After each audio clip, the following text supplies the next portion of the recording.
Don't think it worked.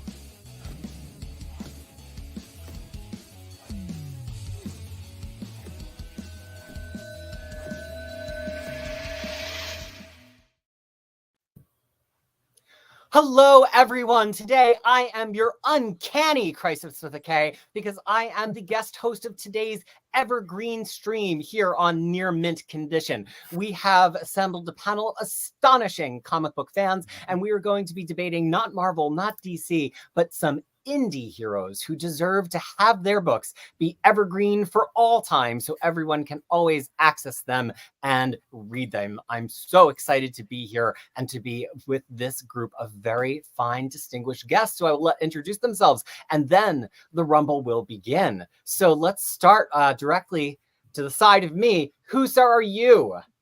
I think you should start at the bottom so the poor guy doesn't have to hold the mask up the whole time. He'll run out of breath. Okay. Well, we're gonna before he, because he does hold his breath the entire time he holds the mask up. Let's go down to the bottom first. There's an adorable OmniDog down there.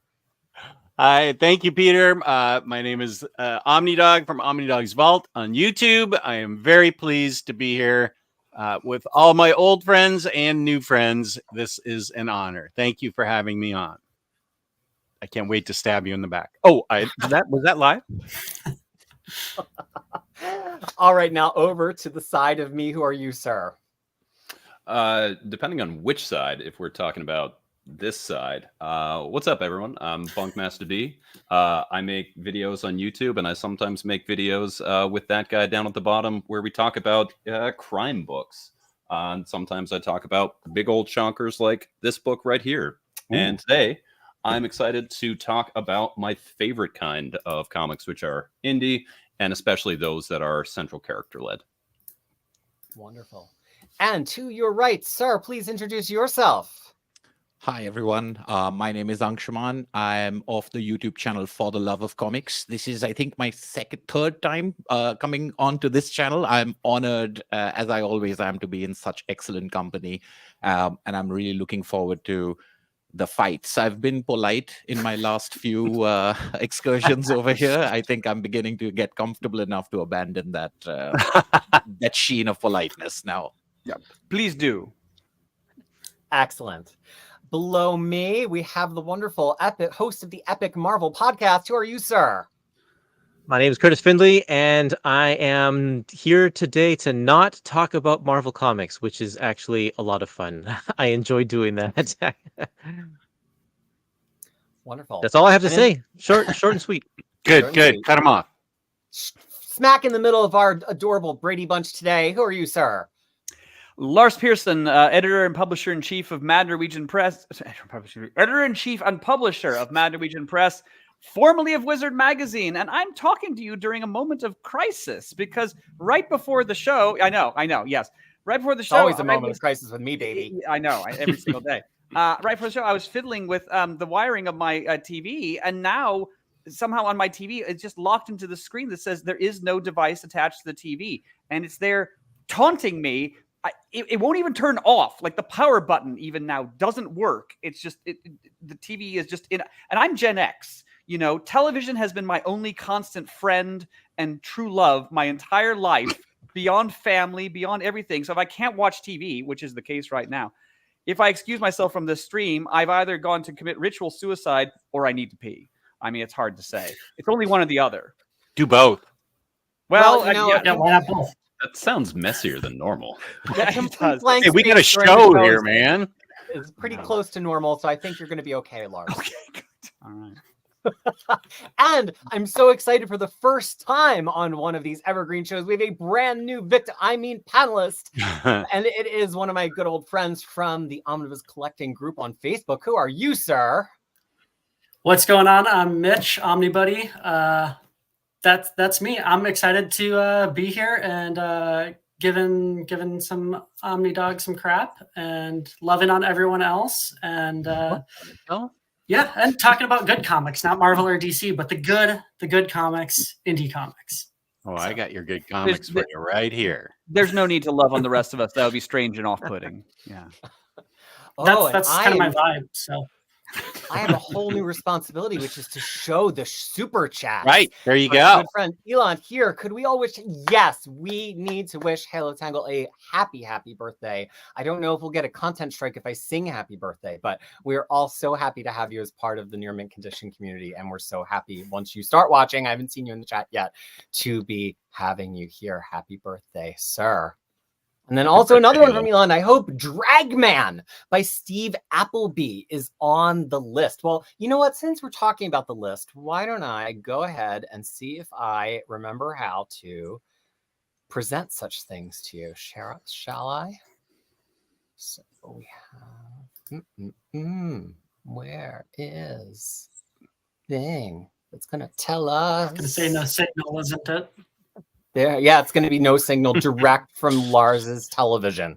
Okay, here we go, our indie heroes. And to explain the terms and the rules of our debate, I'm going to turn it over to Curtis.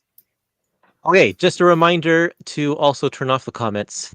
Oh, there you go. All coaching appreciated. Okay. Okay, go back to that first slide. Go back to the first slide. Go back to the first slide. It's gorgeous. We didn't get to Dom see of X rocked it. Super nice. Yeah, really good. I just wanted to highlight this graphic because it looks really cool. That's all. It was being covered up by the comment earlier, so I wanted to make sure we all saw it. That is the most bizarre Chippendales I've ever seen. I'd throw $1 in. And there is our birthday friend, Halo Hey, Tangle. Happy birthday. nice. Happy birthday for you. Okay, Curtis. So what is Evergreen anyway? Evergreen is kind of an adopted industry term that is meant to signal when a book is always in print. It never goes out of print. So like evergreen trees, they always stay green. These books are always all year round in print. We have done a number of these streams where we collectively have come up with a list of books that we think should always be in print from the publisher, ones that should never be unavailable to anybody. So that's what we're going to do here today with Indie Heroes. What is an indie hero, you may ask?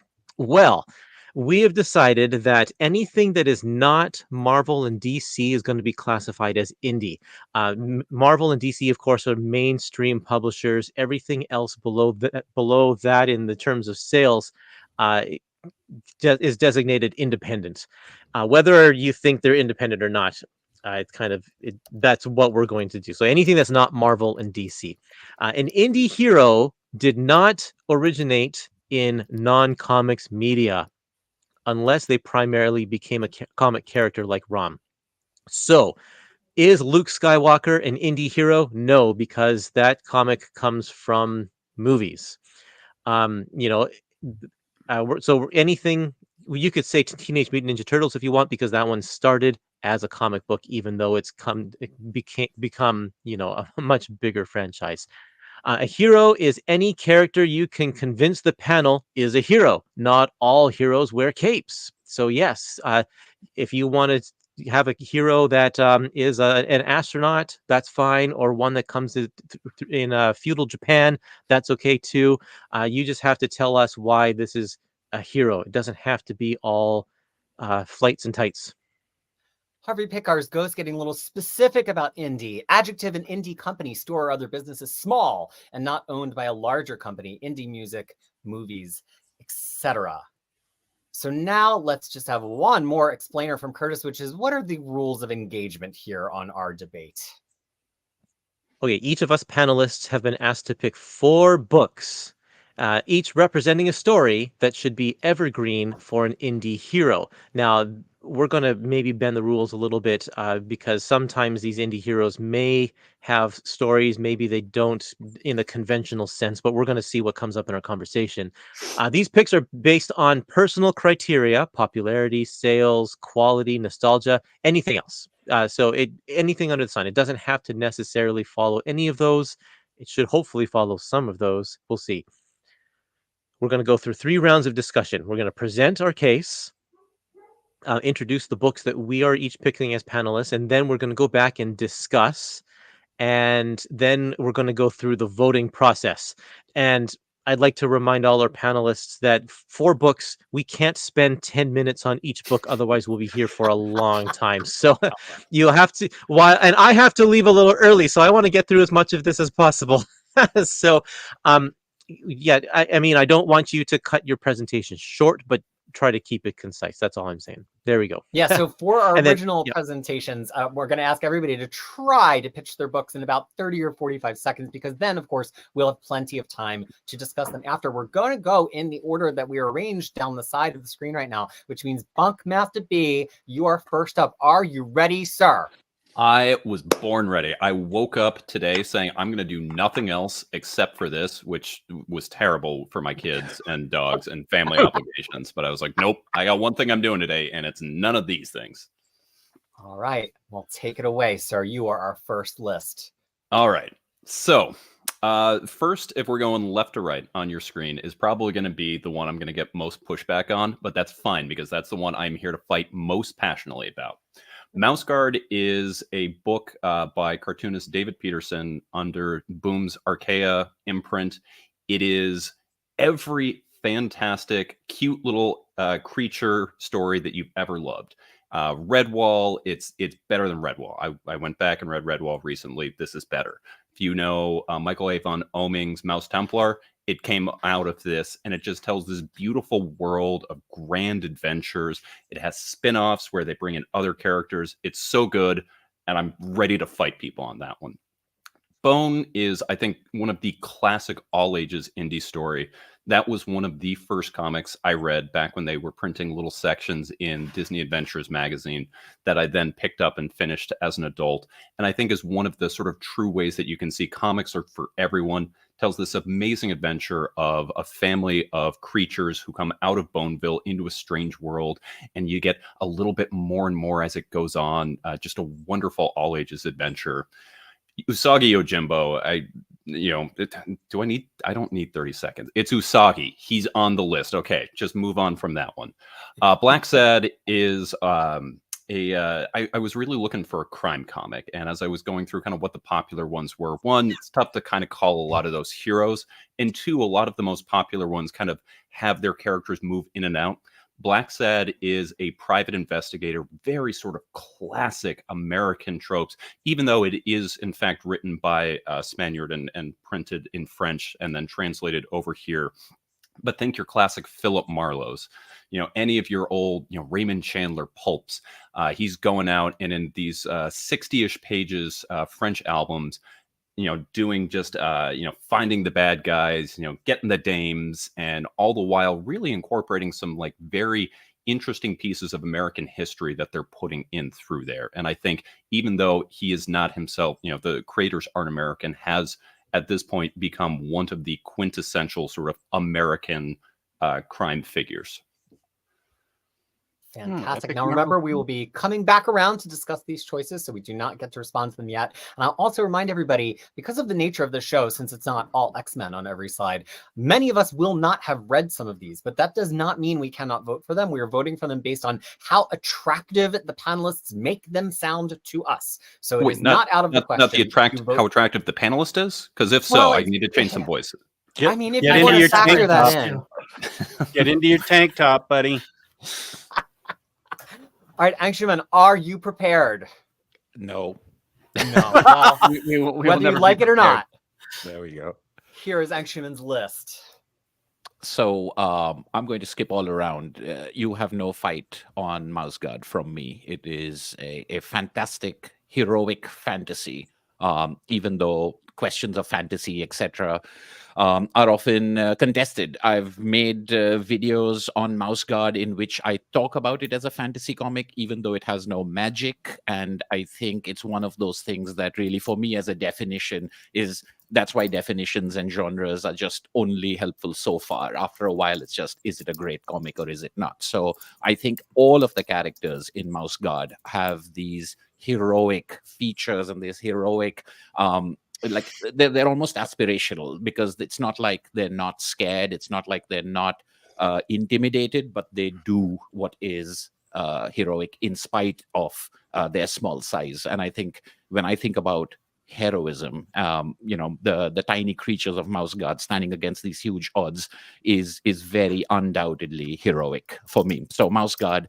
is there for that reason. Similarly, Miyamoto Usagi is perhaps my favorite character in all of comics. He is definitely someone to look up to and respect, and the kind of heroism that he displays, for those who haven't read Usagi Yojimbo, it's one of the most surprisingly deep and complex comics, while still remaining an anthropomorphic animal adventure comic that is essentially all ages. I wouldn't call it a children's comic, but it's enjoyable by all ages, but it is complex. It is incredibly observant as far as culture and psychology is concerned. But the central hero, unlike, say, something like Lone Wolf and Cub, which is also an epic, sort of feudal Japan story, I don't know if I would call Ogami Ito a hero, but I don't think there's any doubt that Miyamoto Usagi is a hero. The other two I have are The Ballad of Halo Jones by Alan Moore and Ian Gibson, and Corto Maltese, both of whom also, I mean, what I really leaned into is defining hero a particular way. And these are two of, again, in comics, two of the most admirable characters I know for very different reasons. Halo Jones is sort of an ordinary person in the science fiction world that she inhabits. She's not the most exemplary character. She's not the most talented, but the reason why it's her song, why it's her ballad, becomes evident as you follow her through these trials and tribulations, through her high points and through some incredible low points out of which she comes. The fact that this series is incomplete, quote unquote, like Alan Moore had 9 parts planned and he only got to do 3, is sometimes looked upon as a negative by people, but I think it's actually part of the legend, is that you don't get the full story, you get a little bit of it, and the rest is left to your imagination. And Corto Maltese by Hugo Pratt is perhaps the most is perhaps the most unexpected hero, because I think of him as a non-nationalistic, non-patriotic, a person who doesn't believe in boundaries and classifications, where most heroes we think of, tie their identity to certain ideas. Corto Maltese is beyond all that. He just wants to be on a ship. He wants to meet people. He wants to travel from place to place. And it's a very modern kind of hero, and one that I don't think people think of as older comics having. I don't know. I'm probably out of time already, but I find it extremely difficult to take just 30 seconds to talk about each of these. But there we go. Those are my 4 picks. Excellent. Taking care of business before we move on to our OmniBuddy. First, we had a super chat from the Brave and the Boys, Kid Crisis and or Kid OmniDog. How much do I have to super chat to get Bunk to put on a tank top? For those of you who don't know and haven't seen him on other shows, that's sort of his trademark look, like a wrestling singlet. Peter, since you are taking over for Omar now, do I lodge my HR complaints with you? I'm starting to wonder, if this man is paying money for this harassment here, I got questions, and I do need to lodge a complaint with HR. Well, I think if we reflect on the typical streams, usually Omar is the main perpetrator of the HR problems, and usually one of us has to play the HR rep. Usually a few people would be kicked off by now, but I don't know how to do that. So we're just going to keep everybody on the panel. The other thing, a little bit of business before we move on to OmniBuddy, is have you smashed that like button yet, folks? That helps this be seen more widely on YouTube as we talk live and also after the fact. So if you are watching, I hope you are also smashing. Okay, OmniBuddy, are you prepared? I believe I am. I think so. But gird your loins for battle. Well, we're going to just say you were next all along. There you go. Oh, these are good picks. Yeah, this Yeah, so often the I newbie agree. comes hard. I agree that they're great picks. I'll just start off by saying I'll jump over to Usagi Yojimbo because that has been the staple so far in this pitch of what should be evergreen. So I was actually tempted to do Daisho too. That is one of my favorite Usagi Yojimbo stories, but I decided to if we're going to introduce people to a character, that Usagi should be started at the beginning. So that is why I started with the greatest comic book character of all time at the beginning. That's why I went with the Ronin from the Fantagraphics run. So that's all I'll say about that because it's been talked to death already. So then I will jump over to the Rocketeer. This is one that I grew up on as a youngster in the 80s, and I did not even know it was a comic. I thought it was just a really awesome movie, and I watched that movie nonstop as a kid, at least weekly. Absolutely loved it. My whole family would watch it too. And then I found out it was a comic, and it blew me away, and I cannot get enough of it. And it's one of those ones that's even fully collected is short enough to collect all together, and it has all the good 30s 40s vibe with Dave Stevenson's stuff. It's got that pinup model art. It is just so fun and so pulpy. I love action pulp and pulp superheroes, which leads me into Lobster Johnson for pulp superheroes. He's not the superhero for us people, but he's a superhero for Hellboy. So how can you go against what Hellboy sees as a superhero? Because he's a superhero himself. That story is just super self-contained, super good. It's got that pulp, supernatural vibe, monsters, crazy stuff going on. Absolutely love that story. The art is just got that classic Mignola style. Fantastic. Great place to start in the Mignolaverse if you want to get a good taste of the vibe, and then kind of have it be your entryway drug into the Mignolaverse. Great place to start. And then we'll continue down the line with BPRD as my fourth pick, keeping that pulpy action fun style. I love Hellboy, but man, when I read Hellboy, fell in love with the character, fell in love with the universe, but then I read BPRD and it expanded it from this one hero to this entire ensemble. And it is the place to kick off the entire story. And that is where you need to start reading BPRD. And I would actually recommend that over most Hellboy. I love Hellboy, but if I want to get people hooked, I recommend BPRD. So that's what needs to stay in print at all times, available to everyone. All right. So now going back to Curtis. Curtis, tell us about your picks. So I purposely went a lot more obscure than everybody else, and it's okay if none of my picks are picked because I just wanted to talk about them. The Tick is one of my favorite superheroes, published by New England Comic way back in the 80s, and it originally started as a 12-issue parody comic, lampooning a lot of the stuff that was going on in superhero comics of the day. And it's, of course, spawned a TV show, a few different TV shows that have been mildly successful. But those first 12 issues or 13 issues of The Tick by Ben Udland are absolutely fantastic. They're so much fun. And I think that they should be always around. They're just a nice contrast to a lot of the Dark Knight Returns kind of stuff.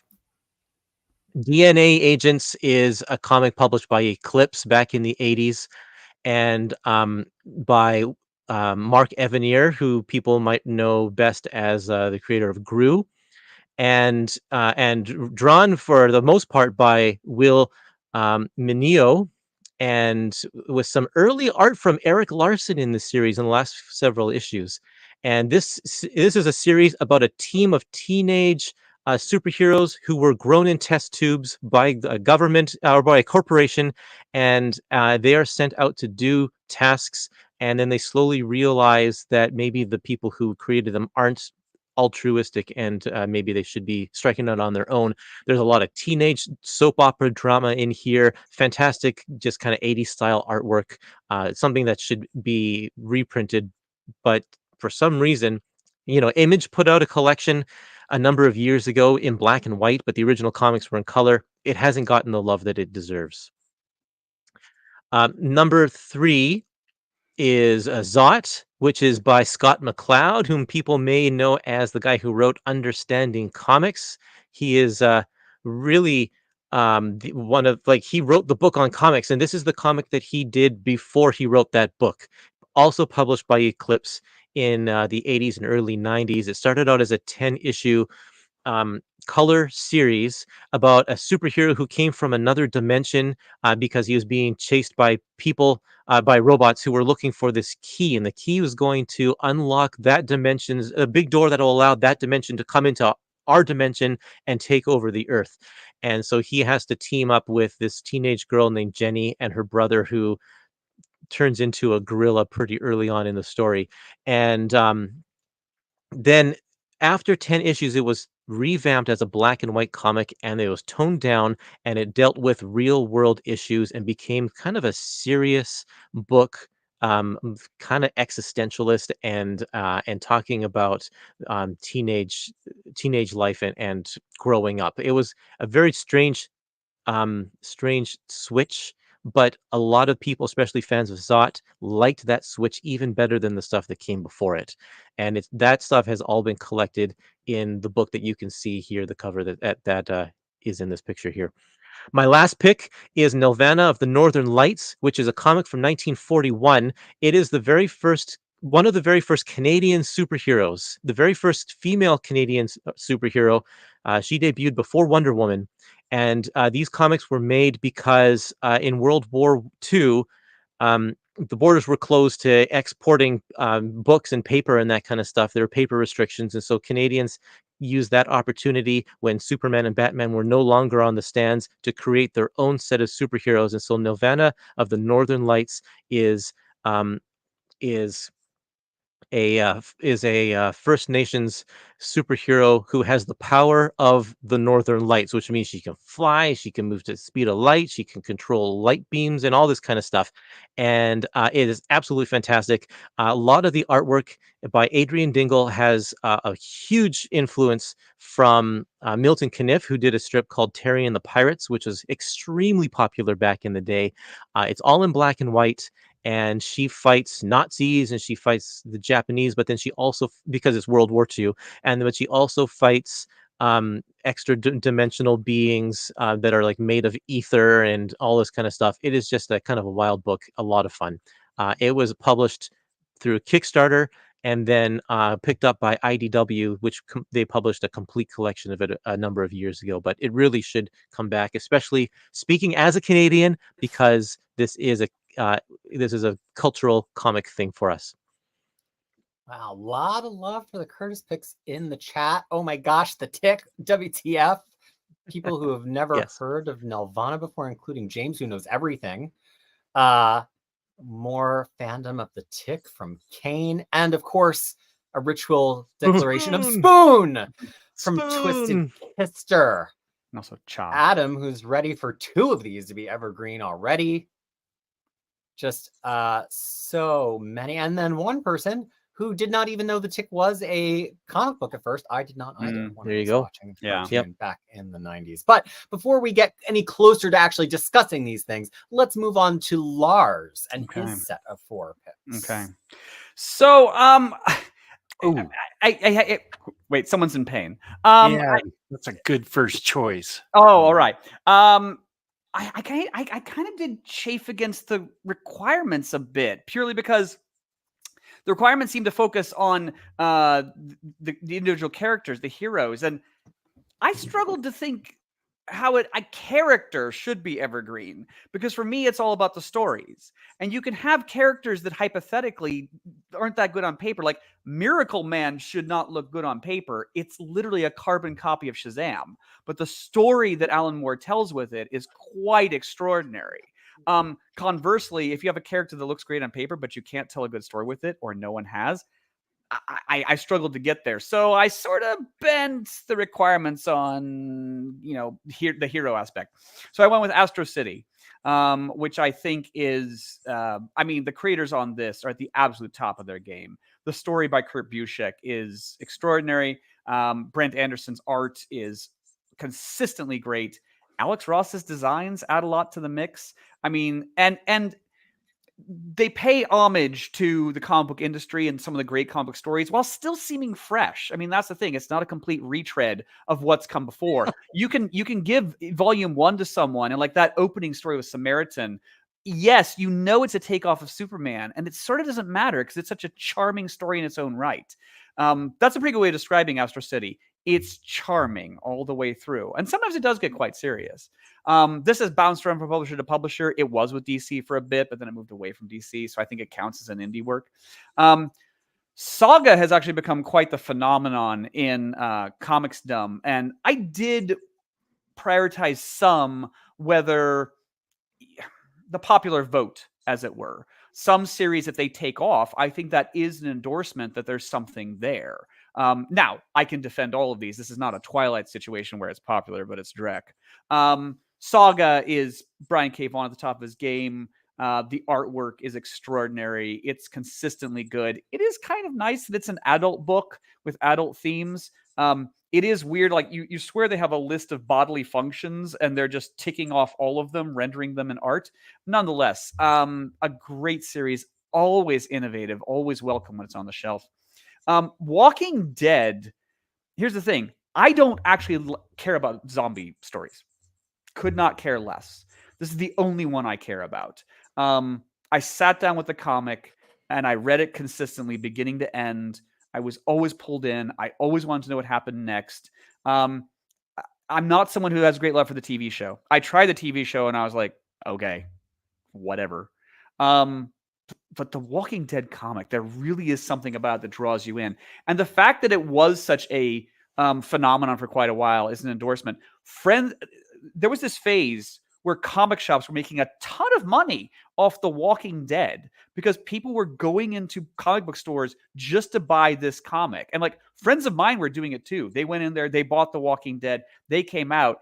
They didn't actually become comic book fans, but they persistently bought this book and loved it and enjoyed it. And yeah, it does pull you along. So if you need to pick a character, Rick Grimes, sure, Rick Grimes. And then Grendel is a series that is always interesting, always intriguing. It operates in a gray area. I had to choose volume 2, trying to follow the rules of picking a hero. The original Grendel, that was a hard sell about him being a hero. You can try to paint Hunter Rose as an anti-hero, but the thing is, he is even less of a hero than the Punisher. The Punisher won't kill innocent people. Grendel, if you get in his way, he will readily kill you. But Christine Spar, is that her last name? Really does count as a hero. She's motivated by the death of her son. She's motivated to go after the vampire that killed him. And she just gets drawn into Grendel's world. Matt Wagner has been so interesting with this book for decades. My God. And it's still going. It's still great. It broke my heart when the Netflix series didn't happen. They actually made most of Grendel season 1 for television, and then Netflix just pulled the plug. So it looks like it's not going to be ever seen. So yeah, I had to go with volume 2, trying to follow the hero thing, but Grendel is constantly intriguing. Some you guys support measure for Lars. Oh, go ahead, OmniDog. You guys measure time differently in your universes. In what way?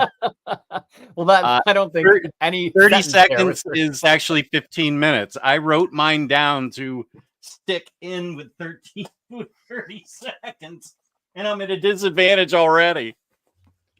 Lars, experiencing an unusual surge of popularity amongst Yeah, the that chat is true. today. It is rare for me. Yes, yes. I am like an indie comic. I'm great, but not that many people read me. Yeah. Yeah. Well, I mean, we usually read you, but it's reading you for filth. Okay. Yeah, exactly. Up Right. next, That's why I the picked Slug, by the adorable way. which is sometimes filth. The adorable OmniDog, and 4 picks which he will absolutely deliver within 30 seconds each, or a little bit longer if he feels like it. Okay, I'm starting with Irredeemable, my favorite comic book ever by Mark Waid. Premise is, what if Superman actually turned into a selfish, gleeful killer? The premise is that he did not have the upbringing. The Plutonian is who I'm speaking of in this book. The Plutonian did not have the remarkable upbringing that Clark Kent did. He had a series of terrible foster homes, and he grew up to finally figure out what made him happy was just the applause and recognition that he would get from being a hero. But he is more like one of us, where he is short-tempered, selfish. People can't be grateful enough to him. People are asking too many things of him, and the responsibilities and a perceived ungrateful public make him snap, and anger pours out of him after he's killed millions and millions. How can his former friends stop him? Which is the main thrust of this story, is how you stop Superman gone bad. And Mark Waid does a brilliant job of subverting tropes. And the bonus is the best ending in comic book history. Whoa. Madman, Library Edition Volume 1 is what I would like to keep evergreen. Frank Einstein pursues justice and liberty along with constantly saving his beloved Joe. Surreal pop art influenced stories are an outrageously fun excursion with Madman. His search for truth, justice, and a juice box with Joe leads us to many wild yet grounded adventures that by the end of the run, you can tell the whole thing is actually a love letter from Mike Allred to his wife, Laura. Charming and unpredictable, Madman is a gift from the wild imagination of Mike Allred. On to a book that Peter hipped me to 7 or 8 years ago, and that would be Suicide Risk. I thought this had an omnibus. I apologize. It is volumes 1 through 6. It is a remarkable series that took place. It takes place on Earth, our Earth, and it turns out there are more super villains than superheroes. One cop decides to take matters into his own hands when he decides to visit an underworld couple that is capable of granting superpowers with the gift of this particular wand. But what it really does is it uncovers who the person really is and who the other hundreds of people on Earth really are. They've had the superpowers the entire time. They are the rebels from a different parallel Earth that have been stripped of, mind wiped of their identity and placed in our Earth to keep them away from toppling a fascistic regime on the parallel Earth. And once the cop gets his superpowers, it becomes a mind-bending journey into what happens when two people inherit the same body. There's a living goddess in this that world that takes that we take very seriously, as she helps power 2 of the super women in this. And how do you deal with superpowered people that are trapped in strangers' bodies? And how do they get back to their own Earth to finish the rebellion that they started? And Hellboy Volume 2, I chose Volume 2 because Big Fat Monster Scary Hellboy, or whatever it's called, does not include the best 2-page story in comics. And that is what leads off this Hellboy. And that is the story Pancakes. 2 pages that tell you everything you need to know about Hellboy, why he's from hell, how he's a boy, and how hell has lost him because of the pancakes. Mike Mignola's Mona Lisa is those 2 pages right there. You will be immediately hooked. You don't need to read volume 1. You can just keep going straight through volume 2 with several different stories. But Pancakes is my favorite 2-page story in comics that exists today. Whoa. High praise. All right. A lot of thoughts in the commentariat about that one. Should have bet money on Madman. Let's see. Hell yes to Irredeemables. Is that Murad? Yeah. A blanket endorsement from Michael. Damn, these are good. Oh, thank you. Let's see. And OmniDog bringing out his inner pit bull with this list. Love it. Okay, well, we'll certainly have more to say about this when we get to the discussion round. But before we do, we have one left, and it's me. And I'm taking y'all to the 90s for some of these picks because I am a little surprised a few of these have not popped up before. Spawn Compendium Volume 1. We like to make fun of the Todd Father now that we're into the issue 350 and no one seems to edit any of his dialogue. But the first 50 issues of Spawn are pure magic. Was it quite Spider-Man with a symbiote? No, because he died. It was like Batman who was Dead Man, who it had a great gimmick of the counter counting down. There was always these new layers of hell that were being discovered that were at war with Spawn. And then we discovered that heaven was at war with him too. And then also he had the family drama of his ex-wife getting with somebody else that I believe was one of his good friends and him not being able to reveal that he was still alive. These first 50 issues are just like slamming peak 90s heroism, art by Todd McFarlane and Greg Capullo throughout all 50 issues, and they're all in one compendium that you can put right on yourself. I literally ordered it while we were getting ready for the stream, even though I have a lot of this in singles. He is the granddaddy of modern indie cape comics. Speaking of something a little bit stranger, though, perhaps my favorite comic book series of all time, it's pretty close, and boy, could we use a compendium. Then that's why this has to be Evergreen, which is the Max. A lot of people might have first saw this on MTV as a cartoon in the 90s. It is a very strange, deeply philosophical, and also surprisingly feminist take on what it means to be a hero and what if being a hero is not all it's cracked up to be. There's a man who, is he just a schizophrenic person without a home? Is he actually a superhero? Is he actually saving this woman and adventuring through a savage land-like alternate reality with her? Or is she actually the victim of abuse in real life and there's no way to just be a hero and save something like that? It is very confusing, confounding, sometimes maddening, aggravating, and all of it full of absolutely stunning artwork by Sam Keith. Truly one of my favorite comics of all time and a challenging read, which I think some hero comics ought to be sometimes. I really struggled on a third choice. I had a list of 16 possible options, but I decided to go with something newer and something a little bit younger, which is Met Cadet U, here collected as Met Cadets Volume 1. You might have seen this on Netflix because that is a absolutely brilliant computer-generated cartoon version. Greg Pak, I think, is highly, highly underappreciated. And here, I think he has one of his magnum opuses, Opie, I don't know what the plural is.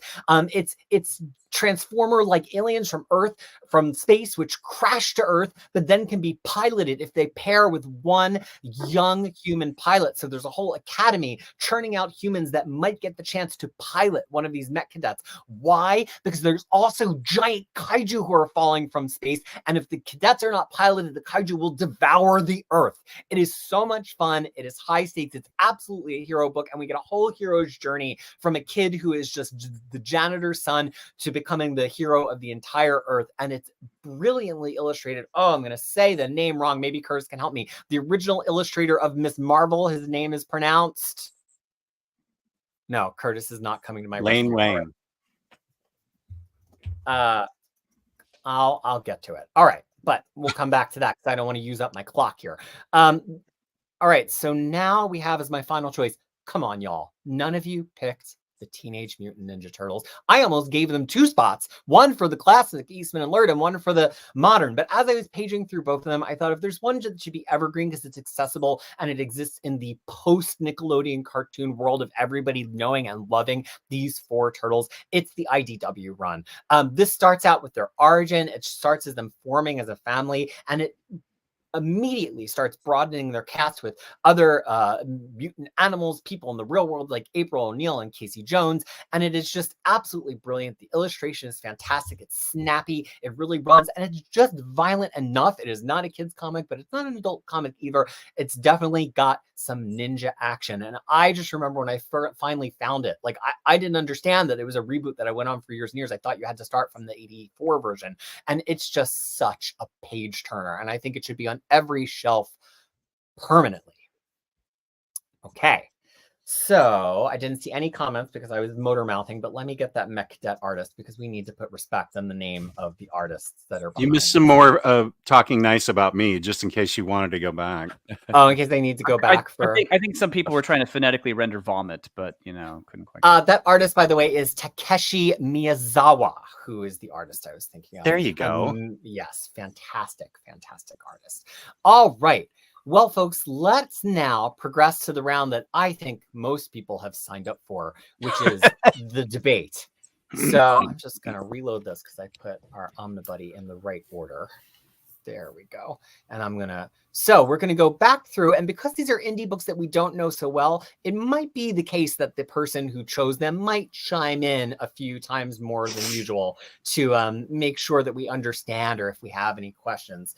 But this is for us. So, Angshuman, what do you feel about BunkMaster B's list here?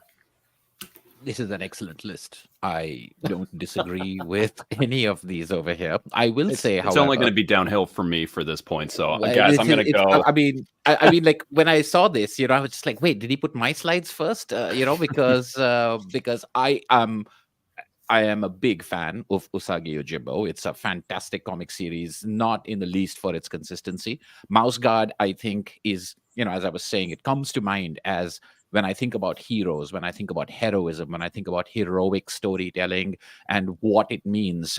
There's just no way to, sort of dismiss Mouse Guard, particularly because David Peterson uses this so well.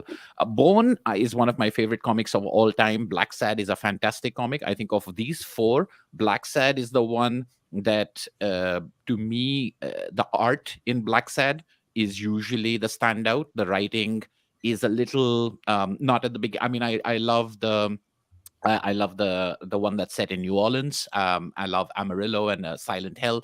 The first story is not so much. But if I'm thinking about heroes, I love the Bone cousins. I think they're fantastic protagonists. And I do think that Phone Bone, the lead, sort of has this evolution of maturity throughout the story. But when I'm thinking about heroes, Mouse Guard and Miyamoto Usagi, Mouse Guard for the entire group, and Miyamoto Usagi by himself, but also his companions are also fantastic heroes. So I mean, I don't know. Am I supposed to dismiss any of these? Because I'll find it very hard to do so. Well, no, I mean, you can support or poke holes or whatever you'd like to do. Who's feeling a little bit more ornery? What about Lars? Lars, how do you feel about these 4 picks? God, why are you leaping to me? Well, let's see. Okay, here's the thing. So usually when we do these evergreen lists, there's usually some repeats, which winnows down the number of choices that we have. The ones we have to purge. We have to purge fewer because, some of them are self-eliminating. Here, I fear I'm going to have to just start voting against stuff I haven't read. And I haven't read Black Sad. And it might be great. I don't know. I might think it's terrible. I don't know. I cannot, in all honesty, render an opinion on it. And with so many choices on the table in front of us, I'd probably have to vote against it purely for that reason. Bone is pretty undeniably great. There's a reason it's that popular. It's great for all ages. It's intriguing. It's a cartoony comic that doesn't make you feel like you're reading a kid's property. I mean, it's just really, really strong beginning and end. Usagi Yojimbo, I think we have the problem here that we have 3 different Usagi Yojimbo picks. And I mean, I respect Usagi Yojimbo. I'm not sure it should be 30% of our final tally. And I honestly don't know which one to pick because I have read Usagi Yojimbo, but I'm not so fluent in it that I would know which of these three stories is the best. So that's going to be a dilemma. Mouse Guard is very good. Is it top of the top for me? Probably not. It is legit very good, but if we're looking at an evergreen list, I don't know. That might not make the cut for me. But here's the really important part. There. Did we get an update on your TV situation? It is still there mocking me. That screen. and yeah, by the way, someone goes, "Did you unplug it?" Did I unplug it? Yes, I unplugged it. And Still on? He's not a boomer. You unplug it, it comes back on, and then you plug it back in, and it comes back on, and it says there is no device attached to your TV. And again, you can't even then turn it off. Like, not even the power button works. So I am cursed. I am undeniably cursed with this thing. So, all right, let's head back up to OmniBuddy.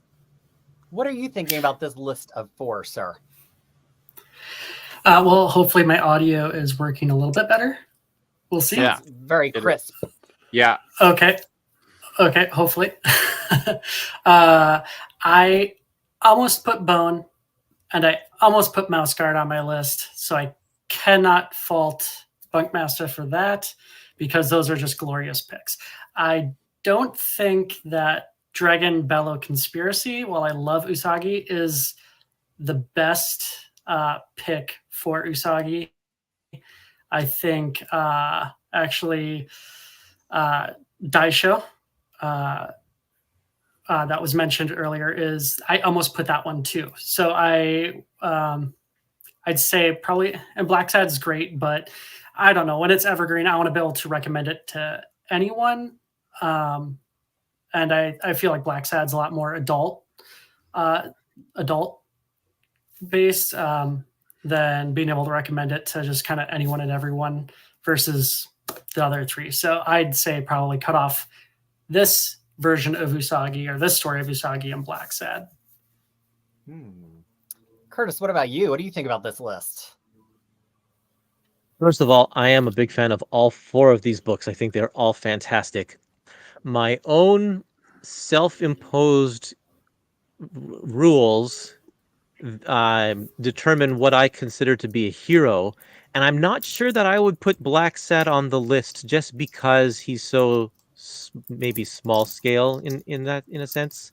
I think I want my heroes to be larger than life. So if I'm gonna, there are plenty of options of that in this in everybody's picks. So I might have to, as much as I love Black Sad, maybe not vote for that one. And I might even say the same for Bone, as that one, while they are all heroes, I think just my own rules that I'm applying to to my own voting, I might actually take that one off the list.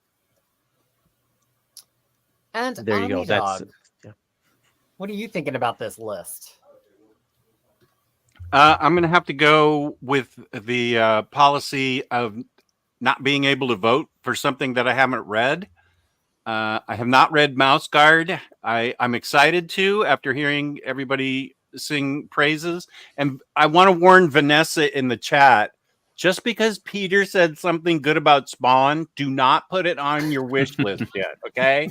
Just we have just to protect hold your Vanessa. horses. The wish list is new, and we can't expand it too quickly. Just hold your horses, Vanessa. Spawn is a great art book. I'll be coming for you. You just wait. Not entirely wrong. Bone, right. I think is a genius choice. I find him to be very heroic. I find the whole book is heroic, and I'm sorry I didn't think of it myself. I definitely would vote for Bone. I know I'm going to catch major abuse for this, but I only read the first volume of Usagi Saga Volume 1 back when I got it in like 2015. So it's been 9 years since I read that. I don't remember anything. So I'm sure you guys can come to some kind of compromise as to what I see Usagi as being an obvious candidate from everything I've heard. But you're going to have to come to a compromise on what book. And I love the choice of Black Sad. I love all of Black Sad. I think it's a treasure from it's a European treasure. It's smartly written, beautifully drawn. It's got something that a lot of European books don't have, and that's excellent lettering. So it's very easy to read. I do struggle with some European books. Peace and love. Sorry to all Europeans. Peace and love. Peace and love. I love Europe, but I struggle with their lettering sometimes. And Black Sad has beautiful lettering, and I love the story. So I'm okay with Bone and Black Sad. Some thoughts from the comment section. Few people wondering about Invincible. It's kind It's of the always random nature. evergreen. Yeah, and it's pretty much evergreen already. I mean, as long as the Amazon show is on. Let's see. Well, it's also the obvious pick, and so I think all of us didn't pick the obvious pick. And somebody said Mouse, and you can't. Mouse is has transcended this earth and is always in stock as a regular book everywhere you go. Yeah, and Well, also with Mouse, because that was one I was thinking of when going through. The reason I didn't put that one on is as dark as it is. I mean, that book is quite frankly a slice of life book. It is a very particular part of life. And Peter, in the rules for coming through here, said specifically, do not troll by putting a slice of life book, which again, I felt personally attacked because that was basically him saying, Bunk, don't put blankets on another list. But by putting that on, I mean, the entire book is sort of the memoir of a man reciting his life. Extraordinary circumstances. It's, you can certainly, say that there are so many heroes in that book. However, by the rules that were put out, I thought that it was disqualified there as far as Indie Hero. Yeah, and that's where I'm coming from on some of these. Look, you all make fantastic picks. You're some of my my favorite taste in the world. But first of all, Bone is not a hero book. No, rejected. I love Bone. I've read Bone. It's he's heroic, but it's just like one big adventure. It's not. I don't see Bone as a titular hero. I don't know. You could make an argument that Bone goes on a hero's journey, and I would hear that argument. But I don't know. Peter said titular. Black Sad, I have to agree with. Perhaps it was Angshuman who said earlier that it's like a spectacular book. It looks spectacular, but like, is the writing always great constantly in Black Sad? That's where I'm a little like, I don't know if I'm going to be ruthless if that's a book that I'm going to be picking that should be evergreen forever. Although I would have to say my former colleague Freya would probably twist my arm until I voted for it, and I have to take her voice into account in my head. Mouse Guard, I'm very curious to hear the difference, because you picked two different Mouse Guards between two of you. One of them is the first book, and one of them is the second book. And I'm curious to know if there's is the second book like more interesting and immediate and self-contained, and I'm curious for the same thing for Usagi. I have read the beginning of Usagi. If we're picking an evergreen Usagi, I'm kind of interested in picking the one that is, I don't think we need an intro. He's a samurai rabbit. Do we need a whole first volume? Like, I would rather actually jump in deeper into the deep end. I see dragon in the title here and I get excited. I've never read this far into it. So I actually want to ask you, BunkMaster, why this Usagi? Like, why this edition specifically? Yeah, me too. Yeah, absolutely. I mean, especially as the list were going down, like, it was very clear in my head that the question wasn't going to be, is Usagi going to make the final list? It's, what story is it going to be? So in preparation for this show, I was reading back through a lot of sort of the standout Usagi stories, and the first one I went for is Grasscutter. Michael Rambeau says, I think most people, when you think of sort of the seminal Usagi story, it's Grasscutter. But for me, the whole idea of this stream is that we're making an evergreen story. And the idea is that, basically just like 100 years from now, when we're all dust floating on the wind, and, the collective memories of these characters has faded, but there's going to be one remaining story from this particular character. it's got to be that seminal story. And in going back through Grasscutter, I'd actually forgot it has a super lengthy prologue that is all set up for the rest of the story. You've got basically 2 issues worth of retelling sort of Japanese folklore, setting up the story of the Grasscutter sword that goes into it. And just in my own sort of personal calculation, if it takes you 2 issues before you even see the character that's supposed to be highlighted in an Indie Hero stream, I can't say that one story should be it. For me, I went with Dragon Bellow Conspiracy because it's kind of got everything that I'm looking for with an Usagi story. Is there a dragon? I need there to be a dragon. Truth in advertising. No, they're weapons. They're like they're guns. I'm sorry. I'm on the when you were fence. saying that you were like buying in for that one, I was like, oh, I'm not going to say anything against it because I got. So it is the person who's the Dragon Bellow. No, it's the weapons. The weapons that are all Okay, I'll take a weapon with a cool name. That's still attractive to me.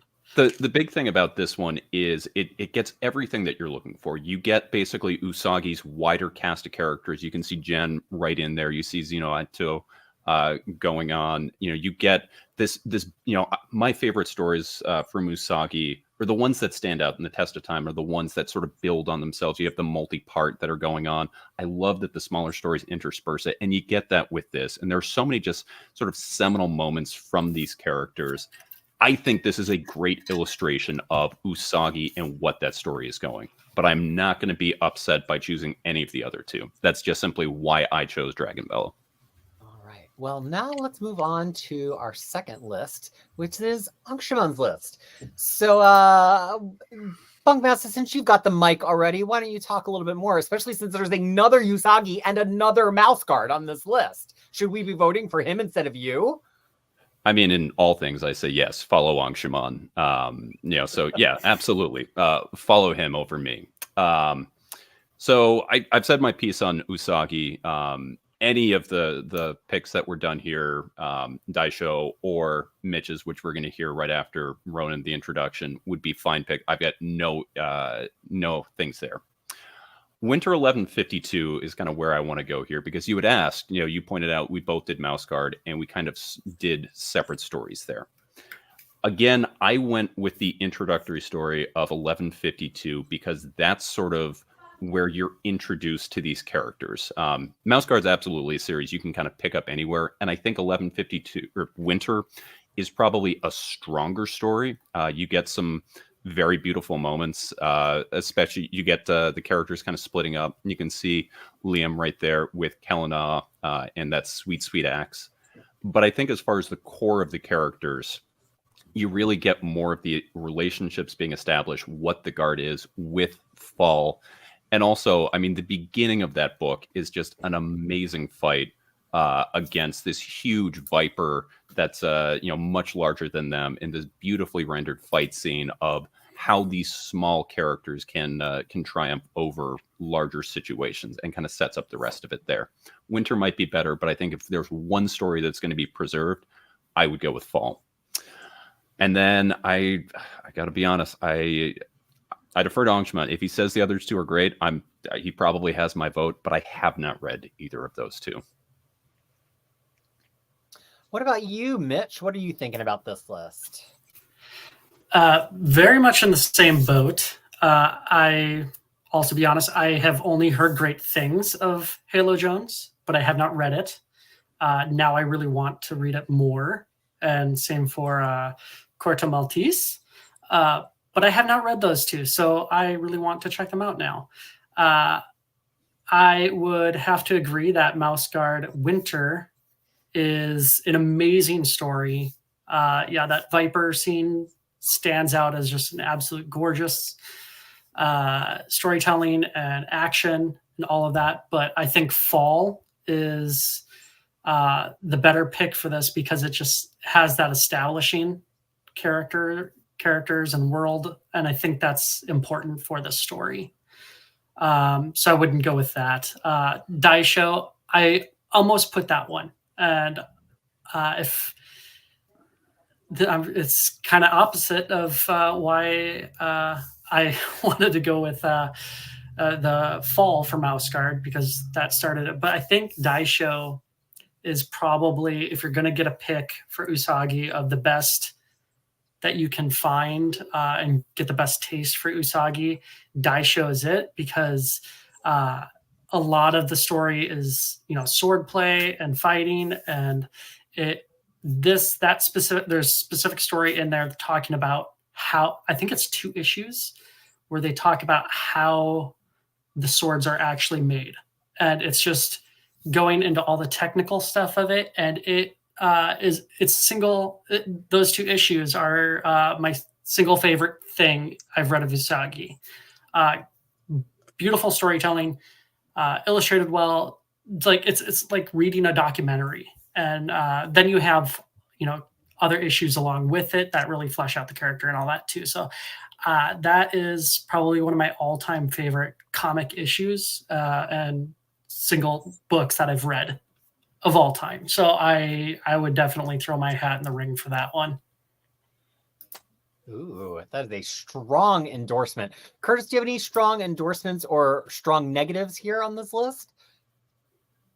Yeah, well, I will definitely endorse Daisho because I think it's fantastic for all the reasons that have been stated here. I will also agree with Bunk by saying that Fall, I think, needs to be the one that the Mouse Guard volume that needs to be evergreen. He hit the nail on the head. This one, Winter, is a fantastic story, but Fall being the first volume, the introduction is kind of, I think, what needs to be voted on. Corto Maltese, I love this series. I don't know that I would call Corto Maltese a hero and you kind of hinted at this when you were talking about this, Angshuman.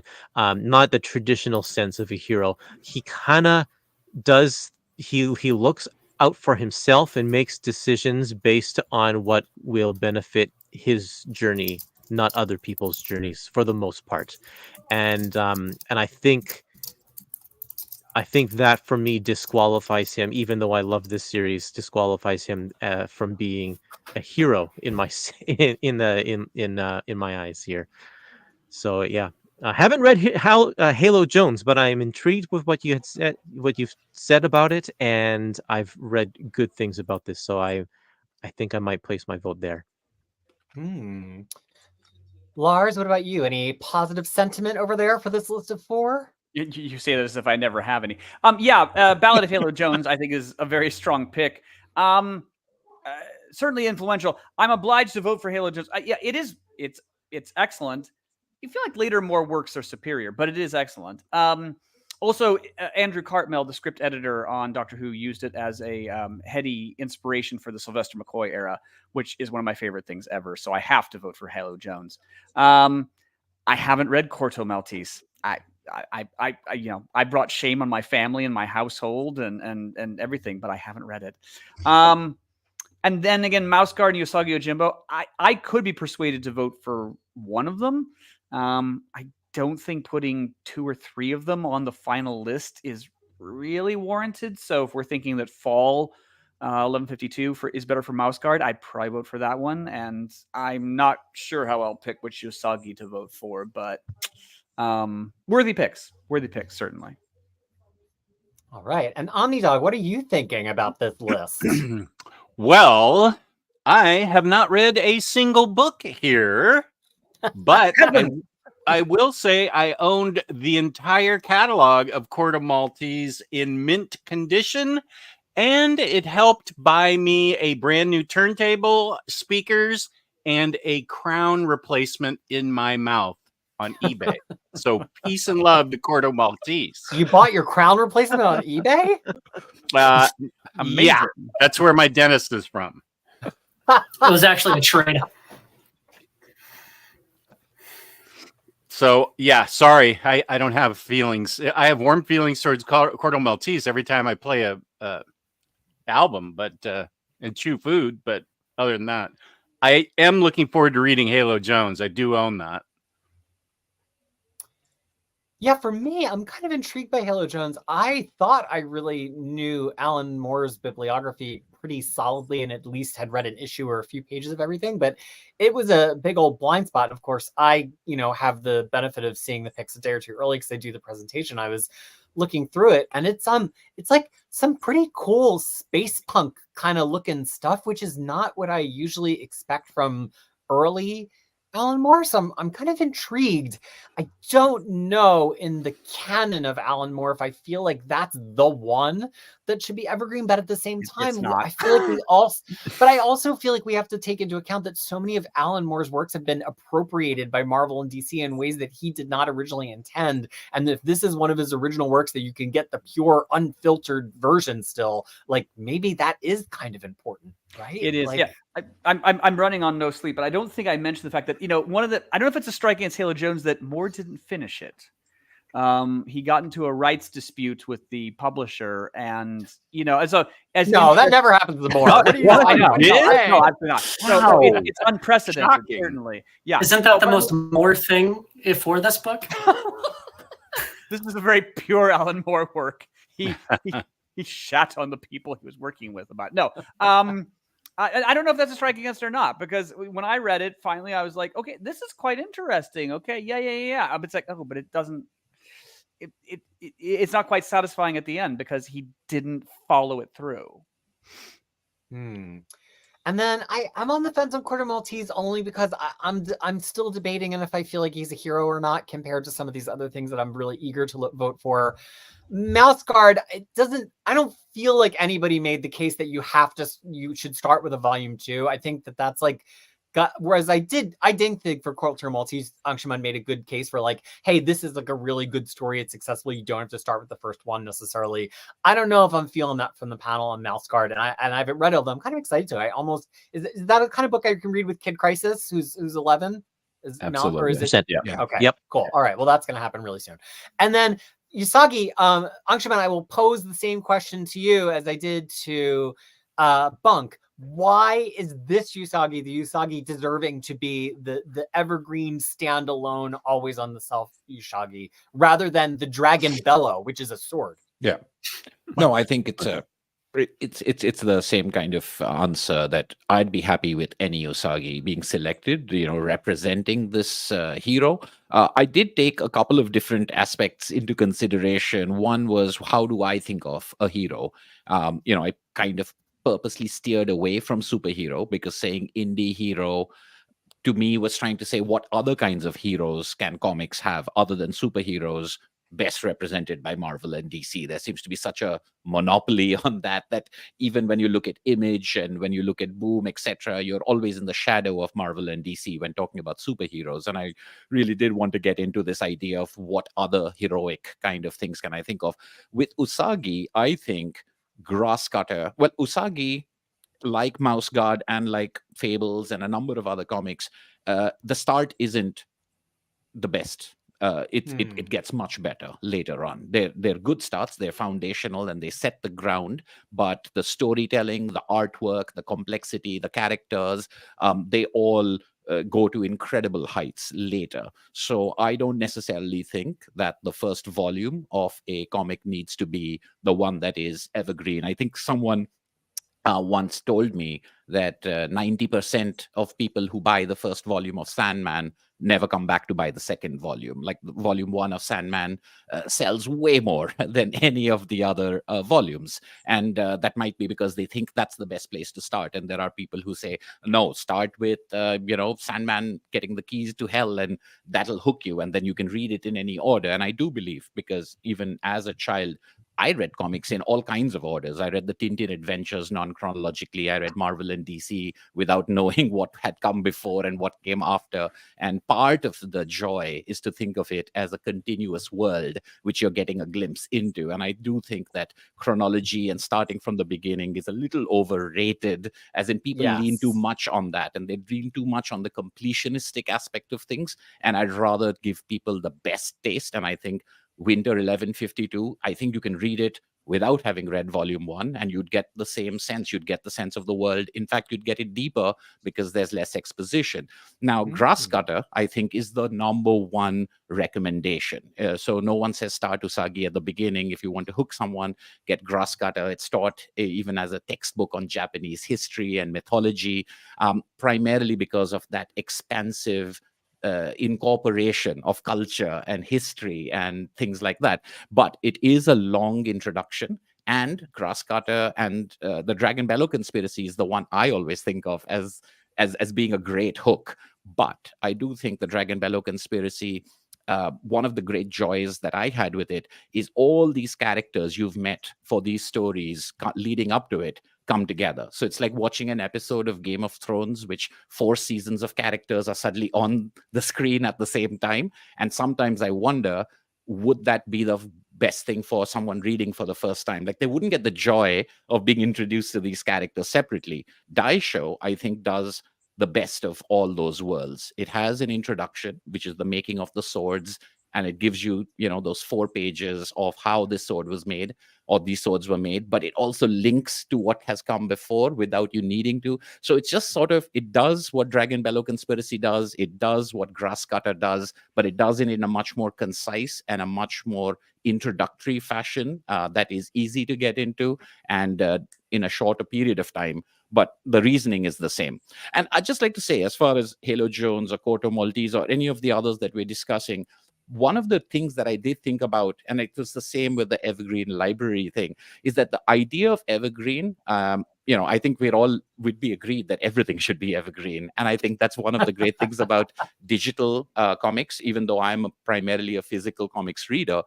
Digital means that nothing needs to be out of print. I mean, if you've created the digital files and they're readable, now they should always be available. Everything should always be available, at least digitally. But part of an evergreen thing is a lot of these books aren't read by people because they're hard to find, because they're not in print and they're hard to get hold of. So some of the more famous ones and some of the most widely known ones are less appealing to me to put onto a list, because I'd much rather seek out the things that aren't in print. And that's a big argument for them being evergreen. I mean, not Marvel and DC, but I nearly put Starman by James Robinson on my list because I've never read it and because it's always been hard to find. And I thought that's the kind of stuff I would like to see. So somewhere in my picks, as well as other people's picks, I'm going to lean towards the ones that I haven't read rather than disqualify them, because I think that's a very good argument for making something evergreen. And I actually really agree with you on that. Maybe OmniDog does too, that I really like when I come on these streams and people pick things I've never read. I'm like, oh, damn, I want to read that. Like, that. If I'm excited enough to vote for it, that it's in my cart already, I think that's a wonderful reason to vote for it. OmniDog, what were you going to say? I just had a question about Mouse Guard from Tabunk and Angshuman. Is all of Mouse Guard in print, and is there a chronological reading order that you need to follow? You want to follow the seasons? Yeah, so I think the paperbacks are in print, from what I know. I'm not sure about the hardcovers, but I got a lot of them used, and they were reasonably easy to get and lower priced. There are 3 books in what I would say there's the main series. So that's Fall 1152, Winter 1152, and The Black Axe, which is a prequel. And there are 3 volumes of Legends of the Guard, which is an anthology series with guest writers and guest artists set in that world. And those anthology books, I think, are also fantastic, and they do a great job. But you can read them without having read the main series, and you can read them in any order. And they're really a collection of short stories, featuring people like Stan Sakai and, Mark Evanier. And like you've got a lot of really great adventure comics writers, famous and non-famous, also doing the Legends. So that's another reason why I think Mouse Guard is such a great thing, that you can go either with the main series or with the anthology. Sorry, BunkMaster. No. I like Angshuman said, absolutely. You can start really with any of them. Fall leads into winter, so I would say if you are planning on reading multiple, again, I would start with 1152. But if you say, like, I want to check this out, you're fine going with either of them. it's been a little while since the sort of the main series, like Angshuman said, has been touched, with the last the sort of core books, the Black Axe, being a few years ago. But there's been things like the Owlhen Caregiver and other tales, which just sort of flesh out the world, much like that Legends, where there's this recurring story contest at this inn, and it's just this. The world itself is really kind of the big draw of the series, I think. Now, it used to be this captivating story of the conspiracy of what's going on with the Mouse Guard. Are they going to be able to sort of oversee these particular areas? And now it's just sort of, this world is just beautiful and rich, and so many people want to play with it. But before we go off Angshuman's picks, real quick, I did have to ask, did you disqualify Ben Desanet from this? Because I would have put money on the fact that we would have seen Tintin. In fact, when Peter sent that email that that the bonus characters were coming in, I was like, oh great, now we can hear Angshuman talk about Tintin and Snowy as great heroes. So I'm kind of shocked to not see any representation here. Well, I mean, I think it's the same kind of where I thought of Image Comics almost. I mean, I know it just said Marvel and DC, the parameters, but so many Image Comics are such humongous sellers, and I consider them already evergreen. So Invincible, Hellboy, even from Dark Horse, etc. So I think Tintin and Asterix kind of fell into that category where I'm like, they are evergreen. They're never going to be out of print, I don't think. And, some publisher or the other is always going to be bidding for them. But I will say that Corto Maltese can be looked upon as an adult, mature Tintin in some ways. I know Curtis said that, he's looking out for himself. I don't necessarily think that's true. I think he looks out for the downtrodden and the underdog and the indigenous people and things like that. Where he's just against the larger mechanisms of imperialism, colonialism, things like that. So, which I think, again, in Tintin, some of these things are a little problematic for modern readers. You will see a lot of the sort of its time thinking come across in some depictions, and Corto Maltese is almost an antidote to that, to have a much more contemporaneous, much more corn and complex approach to international waters and traveling to different countries and meeting different people.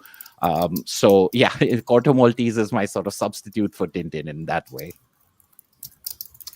As we've been having this discussion, a very interesting discussion in the comments about the whole idea of chronology and where it should begin. Chris Coppin says, chronology in comics is like telling someone they can't watch an episode of The Office unless they start with the first episode, the first British episode at that. So a lot of, I love when the comments just go off on a total splinter discussion. Well, yeah. And I put in the feed, I encounter a lot of people who are like, I must start Doctor Who at the very beginning. I'm like, don't do that. Even though I love that era. I love the Hartnell era.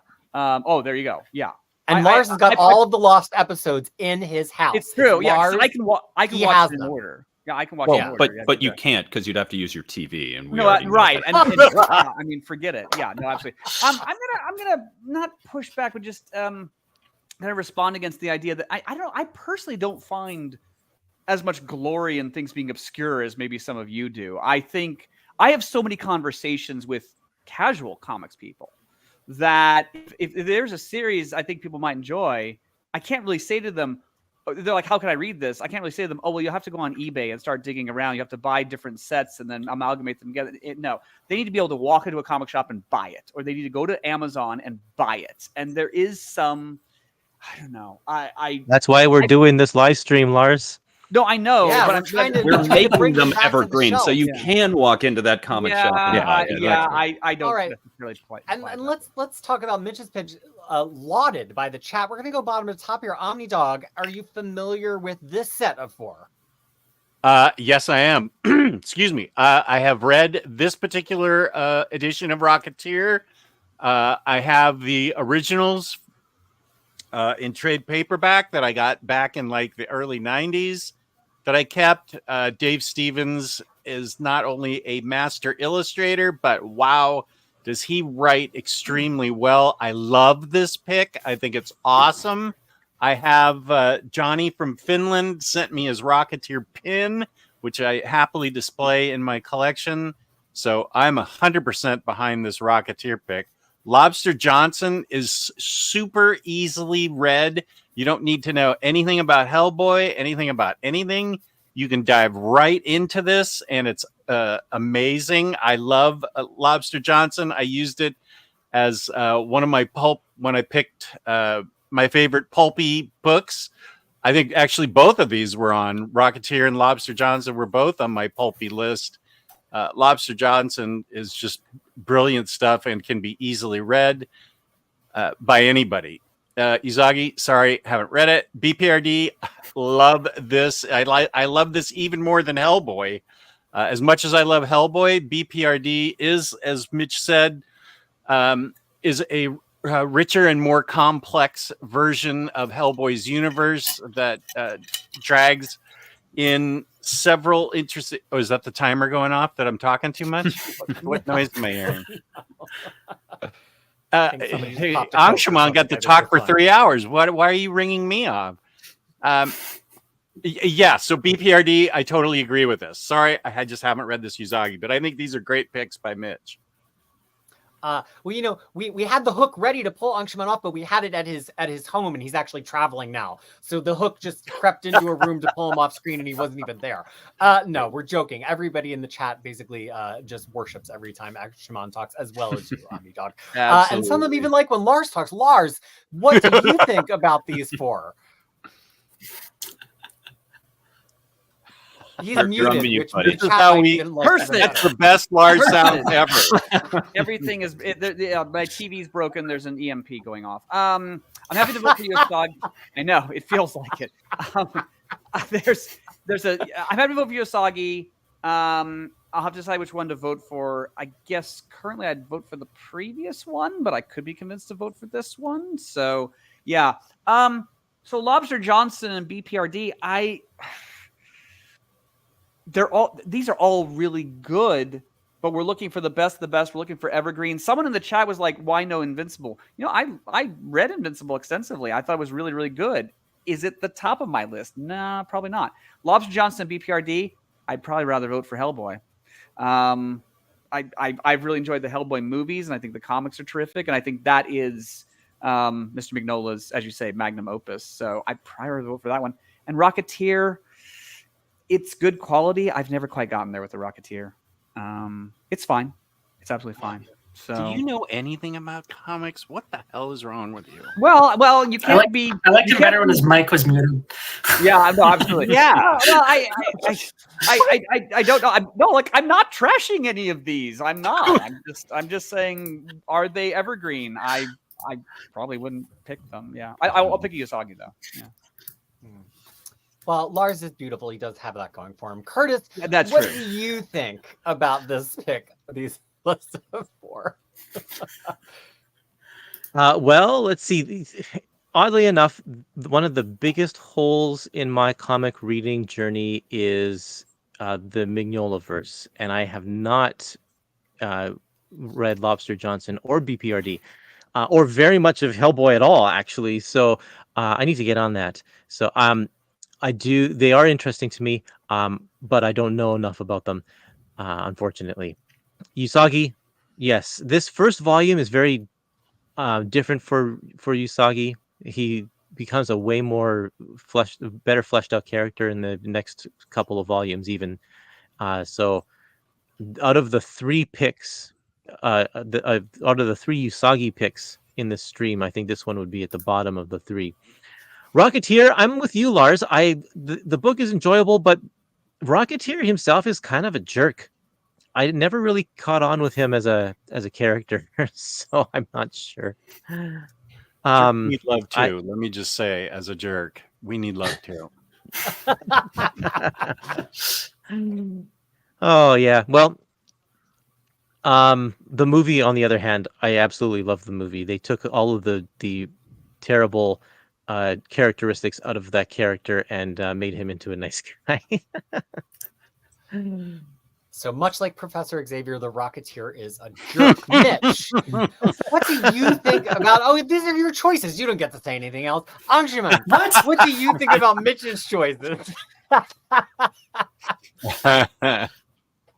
Well, I think, well, Usagi, I think, I love the series. I don't know if the first volume is the one that I'd want to have evergreen, but since I want the entire series evergreen, it kind of comes in there. But yes, I think that there are stories later on that are better.